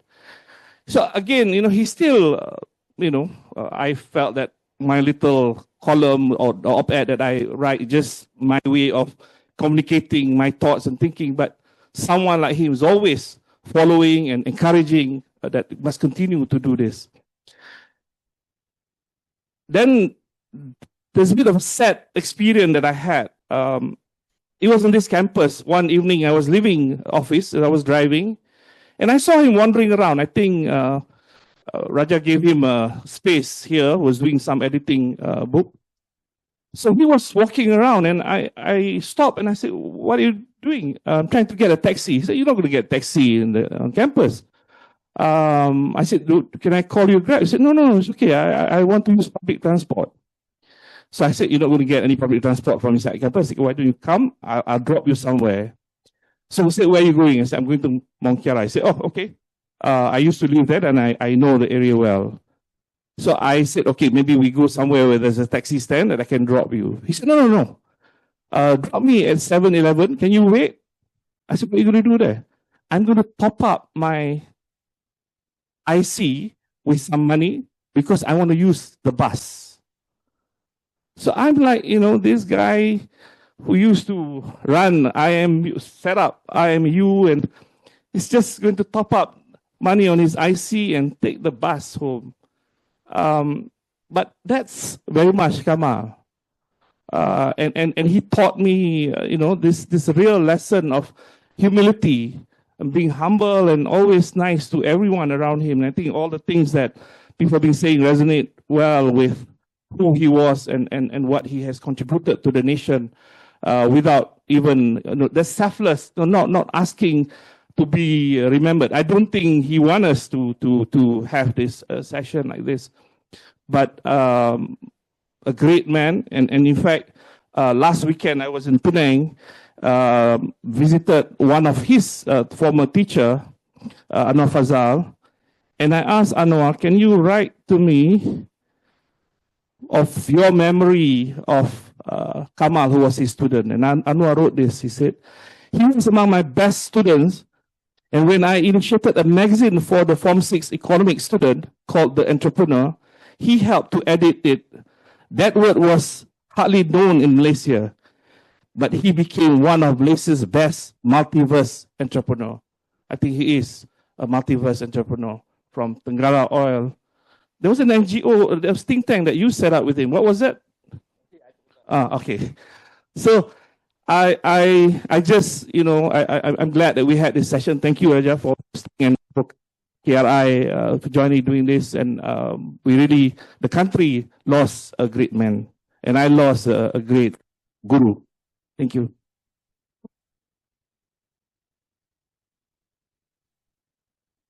Thank you. Just on that, I think in '99, both Kamal and I were discarded in political fortunes and misfortunes. Then Kamal kata, we should start a think tank. And then I said, what should we do? We should advocate enterprise and entrepreneurship. But we do it via a knowledge enterprise, where the currency is knowledge, but the advocacy is any policy lah. And I said, what should we call it? The American Enterprise Institute is like a freaking right-wing institute. So we don't want to do that. And then they kata, but it should be enterprise. And then you end up an Enterprise Institute. Then it became so lame lah, Enterprise Institute, EI, the acronym. And then say, what should it be? But the word enterprise should be there. And then I have to come up with a concept paper, and then Kamal kata, it should be the World Enterprise Institute. Then that was just, the institute was just me and him, just the two of us. I kata, okay, we shall call it the World Enterprise Institute. And then we will get KJ to join us, KJ Ratnam. Of course, KJ joined us, KJ Ratnam. And then because Kamal and KJ was there, and we need somebody yang ada stature beyond us lah. So then we need to convince Tun Musa. So we convinced. So it was Tun Musa, KJ, Kamal, and me. World Enterprise Institute. So that was what we did lah. And we did some stuff. It lasted for about 2 years, but that's Kamal lah. So that's one of the things I did after politics together with Kamal. Raja, please.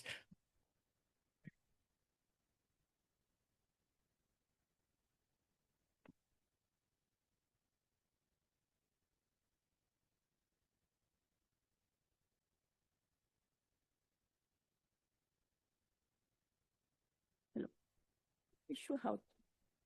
Hello. Okay. Thank you to our panelists for the heartfelt story and reflection on the late Tan Sri Kamal. Through your sharing about his background, education, philosophy, and his life work as economist and also policymaker, you've painted a vivid picture of the man behind the name. For those of us who may not have known him personally, your words have brought us closer to understanding and appreciating who he truly was.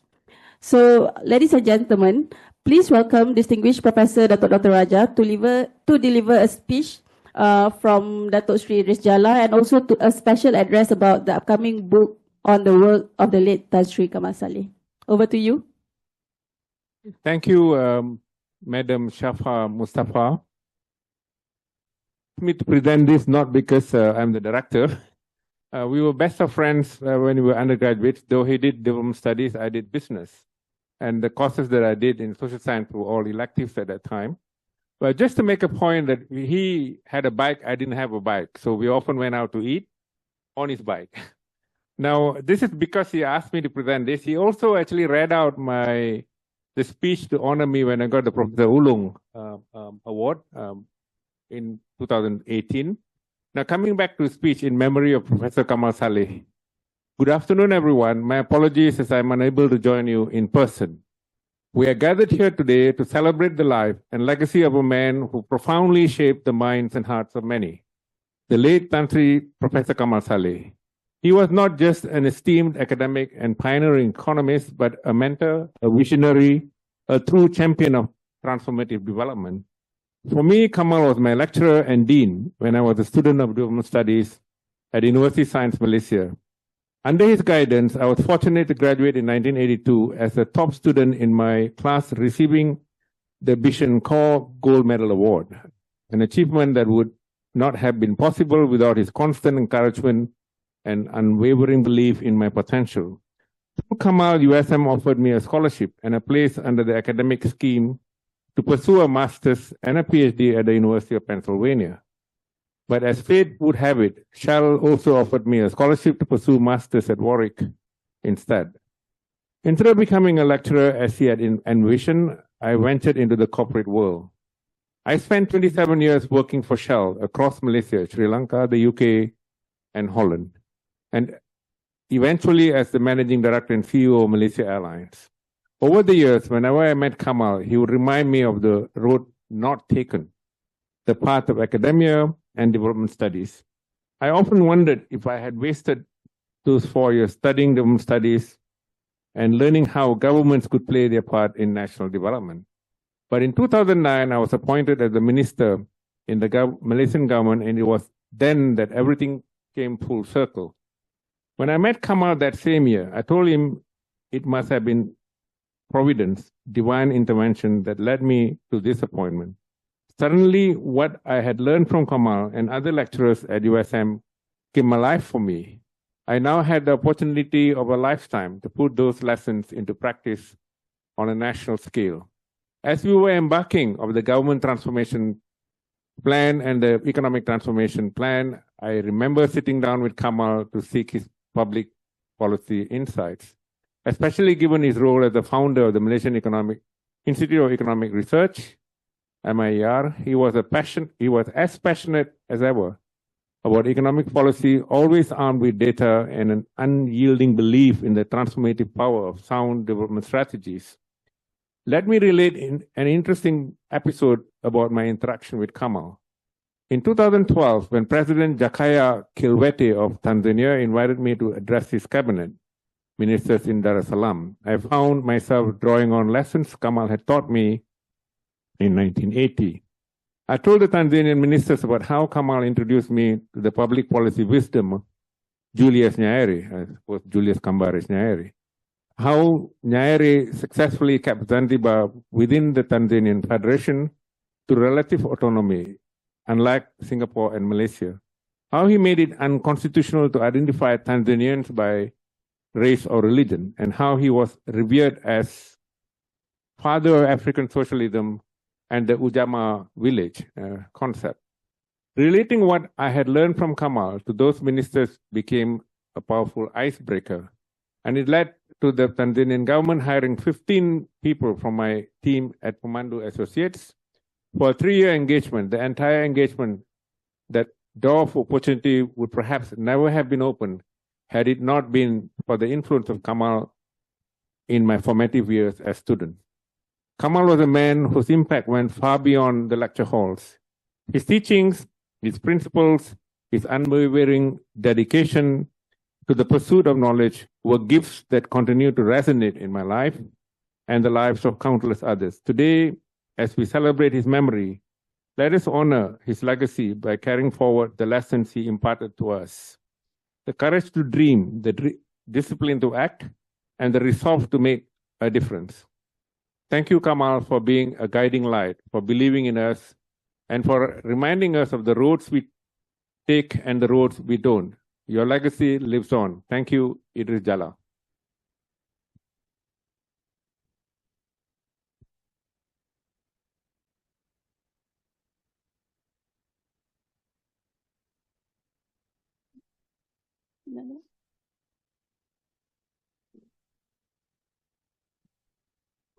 This is back on. Okay. We have time for questions, a few questions. Yes. Thank you for that, Raja. And I'll open up for Q&A. Anyone? The panelists have been very disciplined, sticking to their time. Yeah. Any questions? Have any question? We now open the floor for Q&A. Gentleman over there.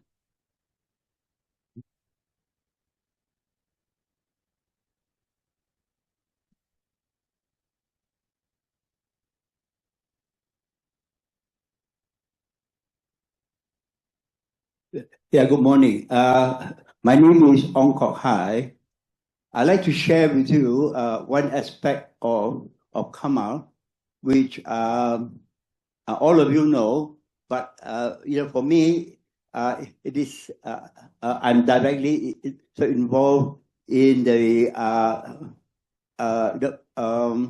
founding of IMU. I think all of us, we cannot tell how visionary and what an entrepreneur, an educator he is without mentioning IMU. So when I become associated with Kamal when I was one of four people that went to USM to start the USM medical school. And that was the third medical school in Malaysia, after UM and UKM. And after that, Kamal, of course, was a businessman with doing his work with Tenggara, and also his involvement in politics.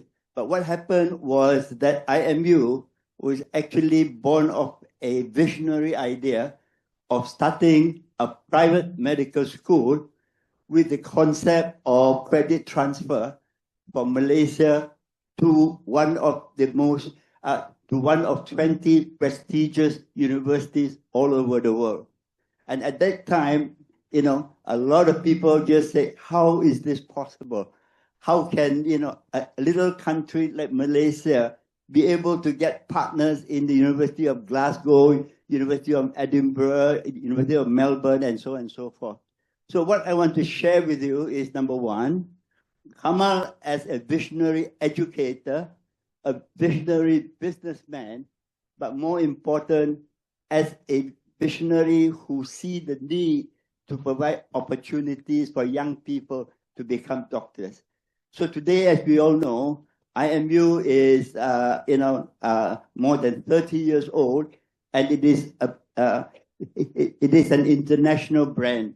But Kamal, from my association with him, to me, the Kamal was a wonderful leader, wonderful mentor, and he always tells us it's okay to make mistakes, right? As long as you learn from them, because this is how we learn. The other thing that the Kamal actually started was what we call virtual medical university. That was 32 years ago, when he was actually doing e-learning for medical students. And that was so revolutionary that, it took a long time before people accepted it, but the idea was taken up by the British universities to do their own thing about virtual learning. So what I'm trying to say is that we would not do honor to Kamal's memory if we don't mention about the role he played as the founder, as the leader in the establishment of IMU. Thank you very much. Thank you, Professor Ong. I couldn't recognize you. I think I couldn't recognize you. Now I recognize you. I should also add to that, in that same vein, that the whole idea of the community college actually came from Kamal. It was budget, I forgot what year budget it was, but budget 98 or 99 budget. We wrote a paper. We were MPs, but we wrote a paper.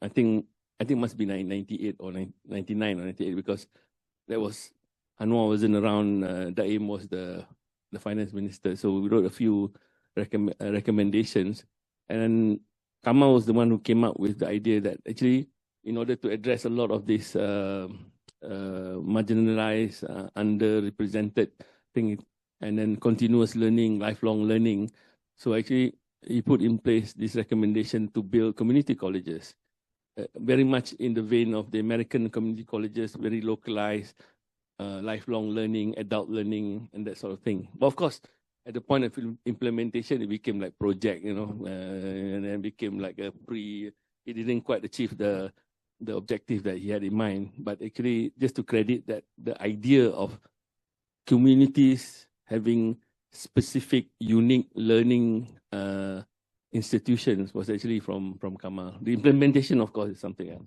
Can I just add on, Nung? I think Kamal was trying to buy universities because he believed very much in the College of Liberal Arts framework. In fact, he often quoted to his friends.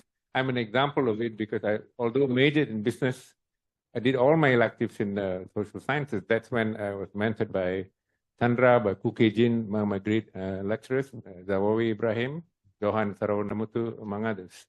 So I think that unfortunate thing is he wasn't able to get one. His ideas to me were great because I saw that in the US framework there. It's unfortunate he didn't do it. Please. Any more questions?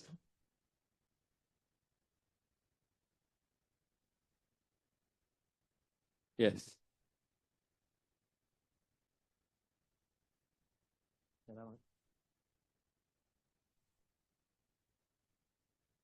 Testing.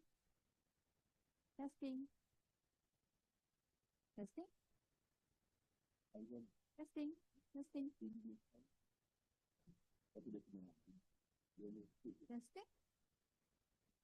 Testing.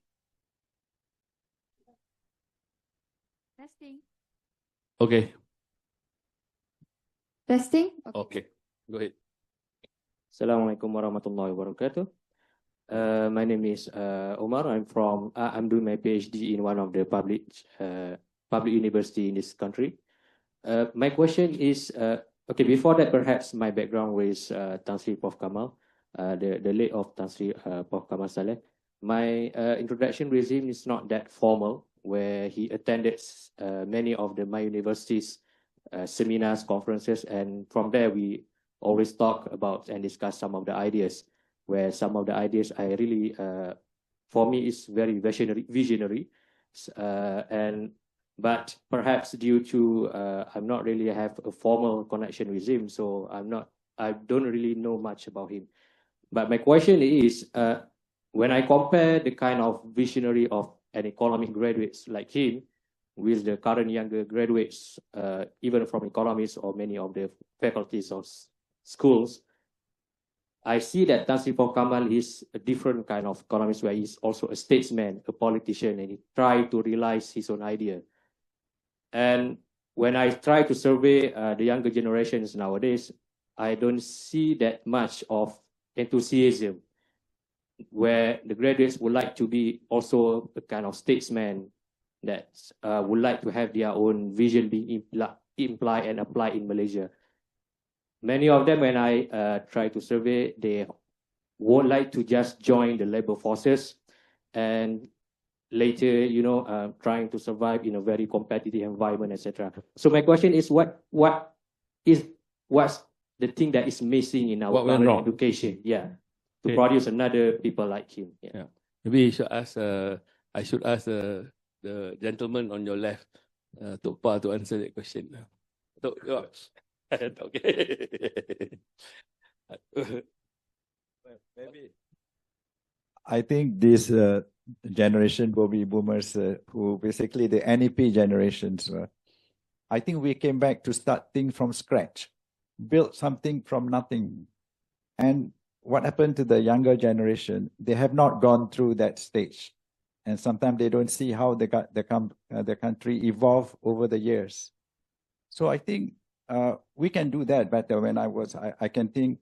I was sharing when I was chairman of Heralded University, what we do with young students is the moment they join the first day, they draft their vision.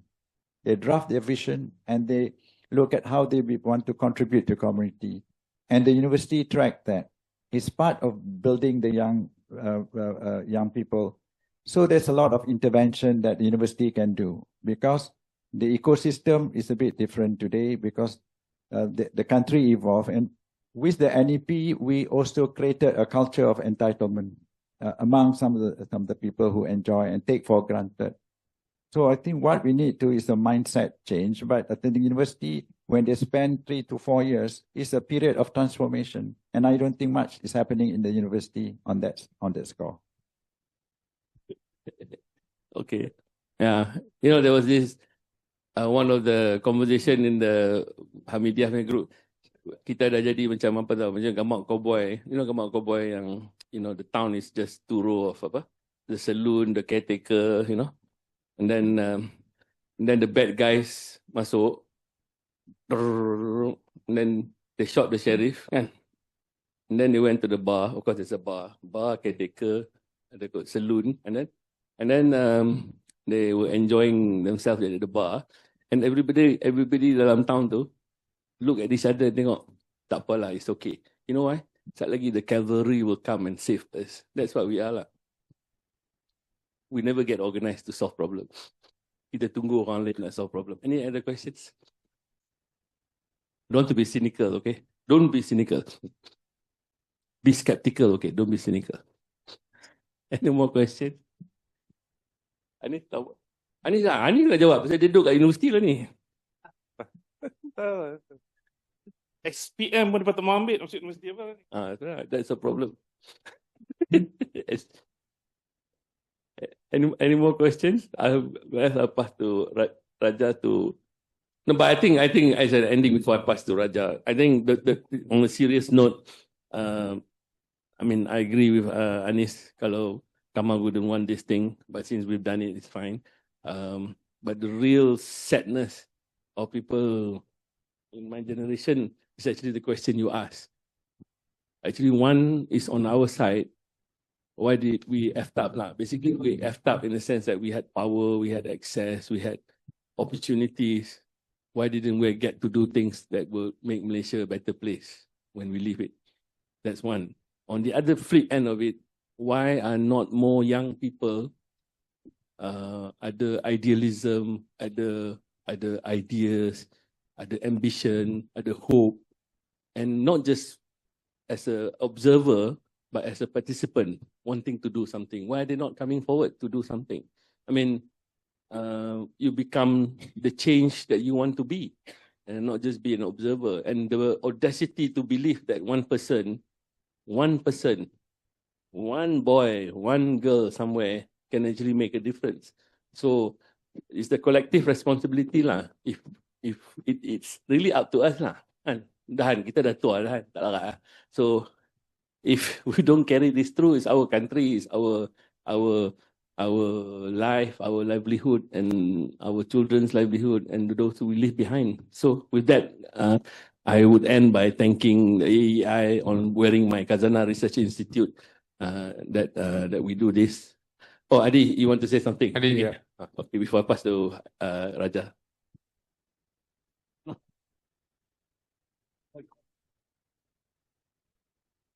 Hi, I'm Hadi. the lesser accomplished son of Kamal. So I just wanted to share that it is really heartwarming to see his peers and friends put together a tribute for his brilliant mind. My late father was a really brilliant person, and but unfortunately he was not appreciated by the by the people that he wanted so much to serve. So standing here today in front of you and in front of friends, peers, I'd like to say thank you in the absence of my brother as well. Oh, he's here. My brother's here. My dad was a very affectionate person. I think those very close to him will know that. And that my dad was also a very supportive father. Unfortunately, in the later years of his life, we grew a bit further apart than I really wanted to. But I really appreciated the fact that he appreciated what I wanted to pursue. Right? I wasn't a textbook son, nor was I a textbook scholar. But he appreciated my desire to serve, and I did. He loved the fact that I was very active with an NGO, Epic Homes, and he would always share his joy and pride with me for what I've achieved. Getting back to not being your textbook student, I turned out to be a carpenter, which I still am, which is very opposite of what he would have wanted me to be. But nonetheless, he never stopped me. So thank you to everybody who organized this on his behalf. But more importantly, thank you to all of you for being present in memory of my dad. Thank you. Okay, thank you, Cik Adi. But I think you're very humble. You're a very established furniture designer. So I would like to also invite maybe your brother if he have any stories or any speech.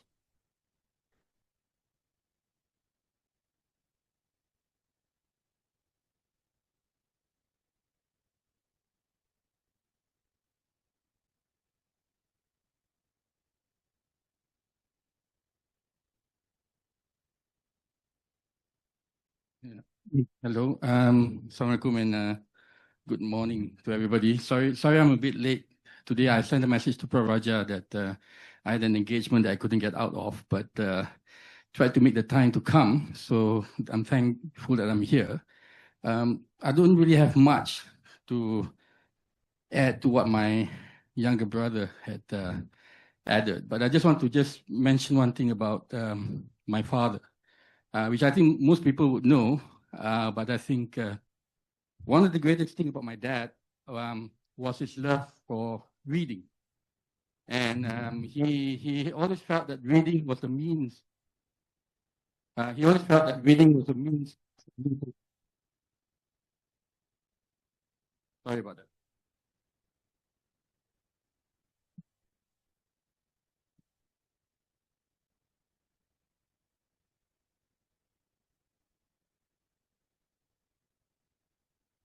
Thank you.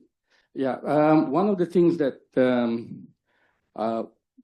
my father was very passionate about, like I said again, was reading. And he believed strongly, and he imparted that to my brother and I when we were young, that the seeking of knowledge is very important. And you should never stop doing that.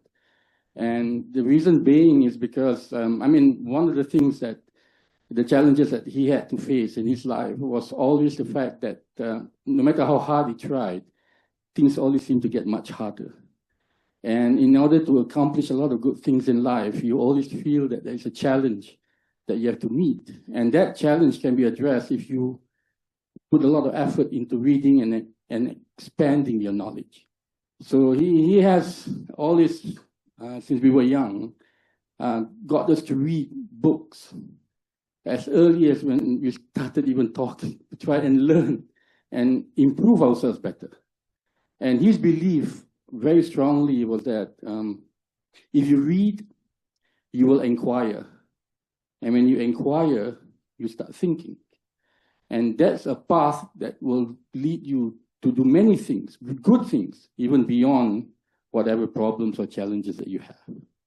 And I think over the last 50 years, well, I'm 50 now, is that's the one thing that my father has always wanted to impart to us. I mean, he's like everybody has mentioned, I listened through the streaming, all the panels that have talked of my father and all the things that he has done. And he has got into from being a businessman to a politician. To me, he remains a father.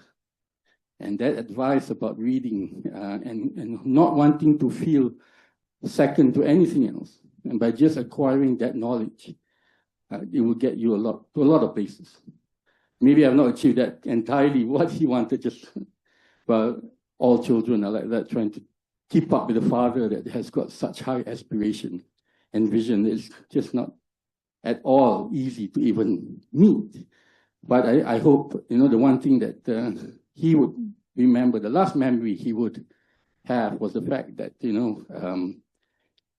we will always want to try and improve ourselves better. And I think that's the only thing. I think people forget about reading with all the social media and whatever it is. And he spends time on YouTube and things like that very frequently. But I know his phone is also about reading and reading articles and reading newspapers and enriching his knowledge. And I think that's very important. And that's the one thing I hope to my children, and that's something that will be imparted to them as well. So in memory of my father, I think he has got a ton of books that he has in his library. I think some of them has passed on in the years, but I've mentioned to Professor Raja that he is very keen. I mean, we are very keen as a family to have that donated to the university. Hopefully somebody can find in those books, which sometimes I don't find the interest in them, but that kind of books.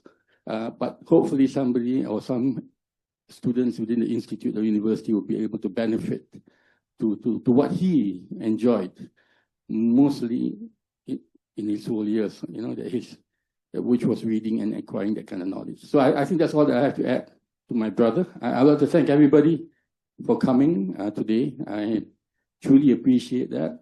I wish I was here a bit earlier, but I'm here now. And I would like to thank especially those who are very close to him.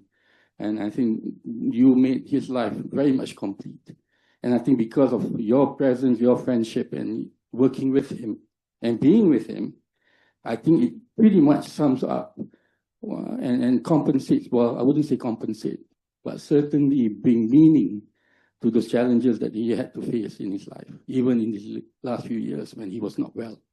And I think I do appreciate that very much. So thank you very much, everybody, for coming, and thanks. Yeah, thank you so much. I would like to invite Prof. Raja on a special address about the upcoming book. Over to you, Prof. Raja. I think with his sons, I knew them when I was in my final year. I was already his research assistant and his tutor, even though I had not graduated. At least I remember, the sons would remember I took them on a bike to play soccer in those years. But let me also mention that narratives from Kamal. Kamal actually told me that his father was a carpenter and he was also building Malay houses. So that's the link with you, I suppose, Shafril Hadi. Now, I think among the things he also told me was his mother and his sister were selling pisang goreng to support him because he grew up poor in Bukit Semanggul. Now, I remember eating many meals with him, and even the last time I took him to Cambridge, I got him a place to finish his book, 6 months Selwyn College. He gave a talk at Lady Mitchell Hall. I arranged that, and he was quite happy to do it. But he didn't finish the book, though. And that's why we had these 10 lectures, 5 here and 5 in CPU, then had changed name to Centuries. But now let me mention that too, for some reason, that's the Kamal that I had known, because he had great ideas and he would put things together, but not in a form where it can be submitted to a publisher. He wrote great papers with great ideas. Among other things that he did, late 70s, a paper he wrote with Mei Ling Yang, he actually talked about he was not xenophobic. He did not dismiss the role of foreign direct investment. He made the point that their role is to support national development. If we are going to have foreign direct investment, they have to play a role in seeing that countries' economy transforms from what we begin with to a more mature status. He was critical of foreign direct investment only in that sense, but he also made a point that it was the role of the government to see that that was achieved. He was saying that in the 70s, and he called it industrial deficiency syndrome, AIDS, which comes out in the chapter in the last book that we did.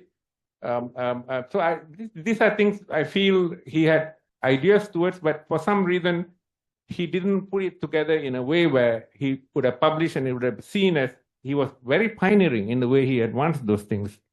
Let me also mention that I had no idea of being an academic.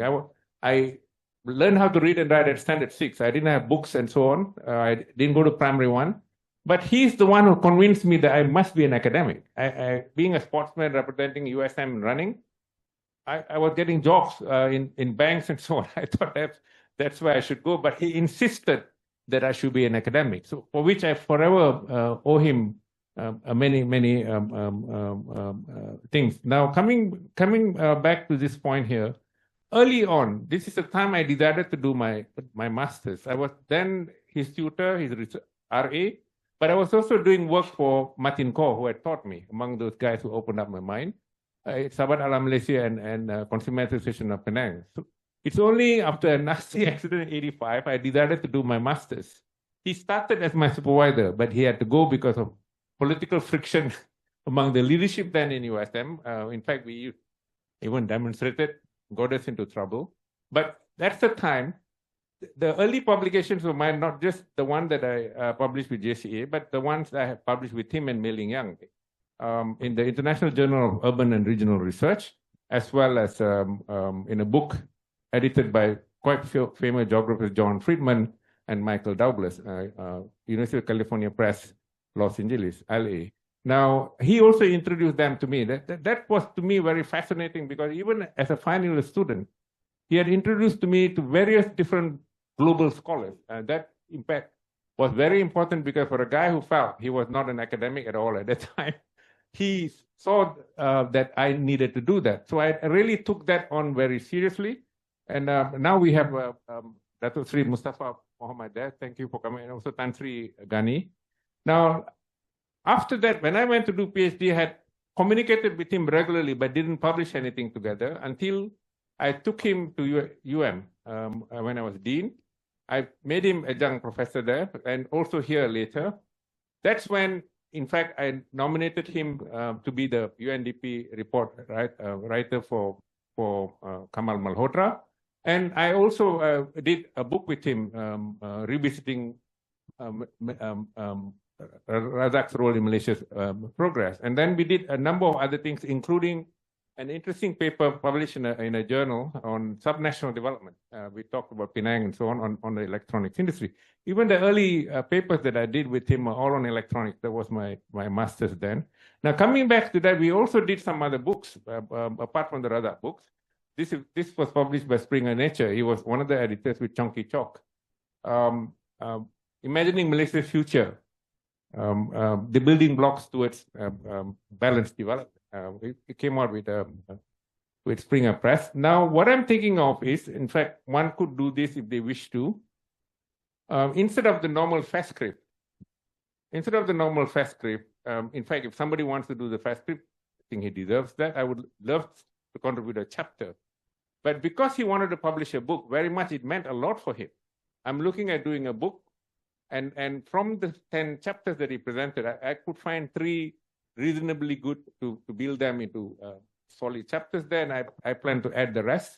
And I'm being in the one of the editors of the Dynamics of Asian Development series by Springer Nature. I'd like to publish it as a co-authored book, something he really liked, which is why I sometimes delayed too many things. Like I was trying to collect information from him to nominate him for the Merdeka Prize. That was last year. But I couldn't get his full details. I needed to put them all.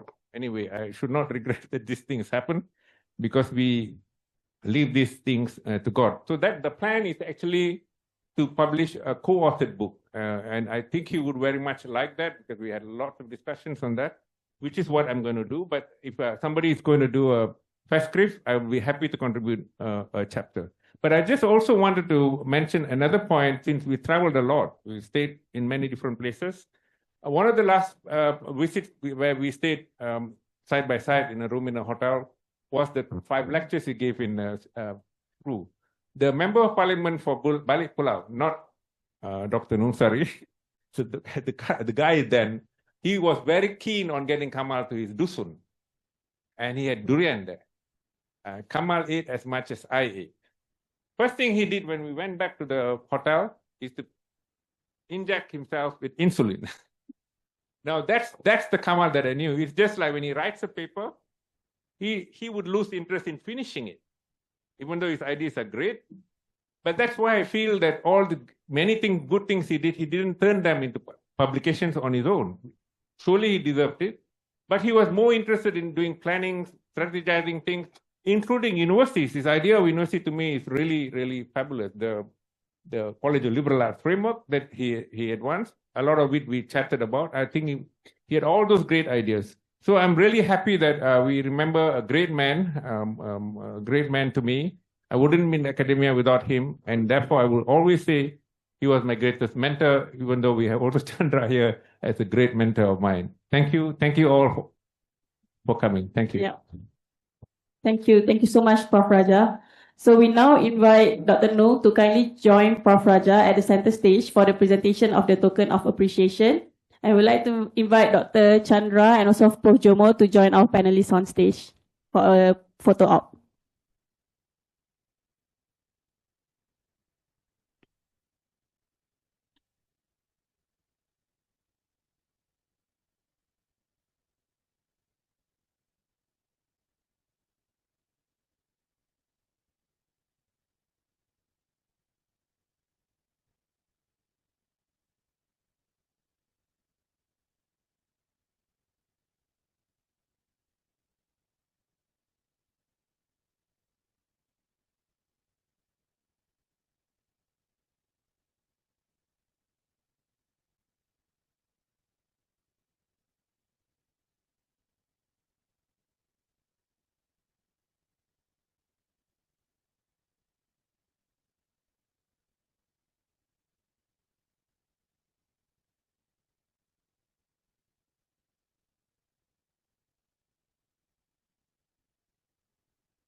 We would also like to invite Tan Sri Kamal family member to join the photo session.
All right, everyone's ready?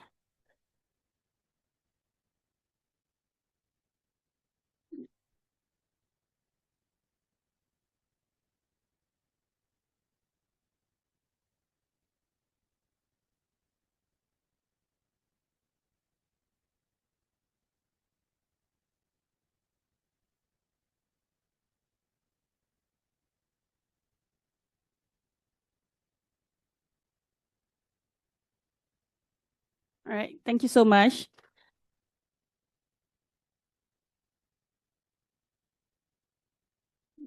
All right, ladies and gentlemen, this concludes our forum honoring Tan Sri Kamal Salih.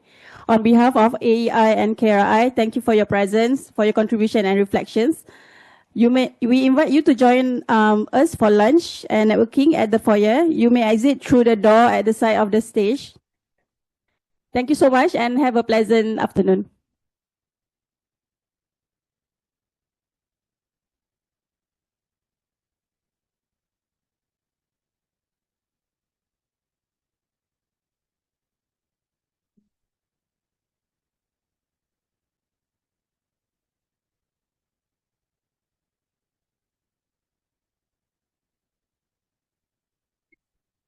Yeah, please join our lunch and networking session at the forum at the foyer.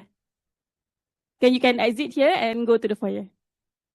No, Shafa. I think I'm not sure if she's here. Yeah, what? I know what?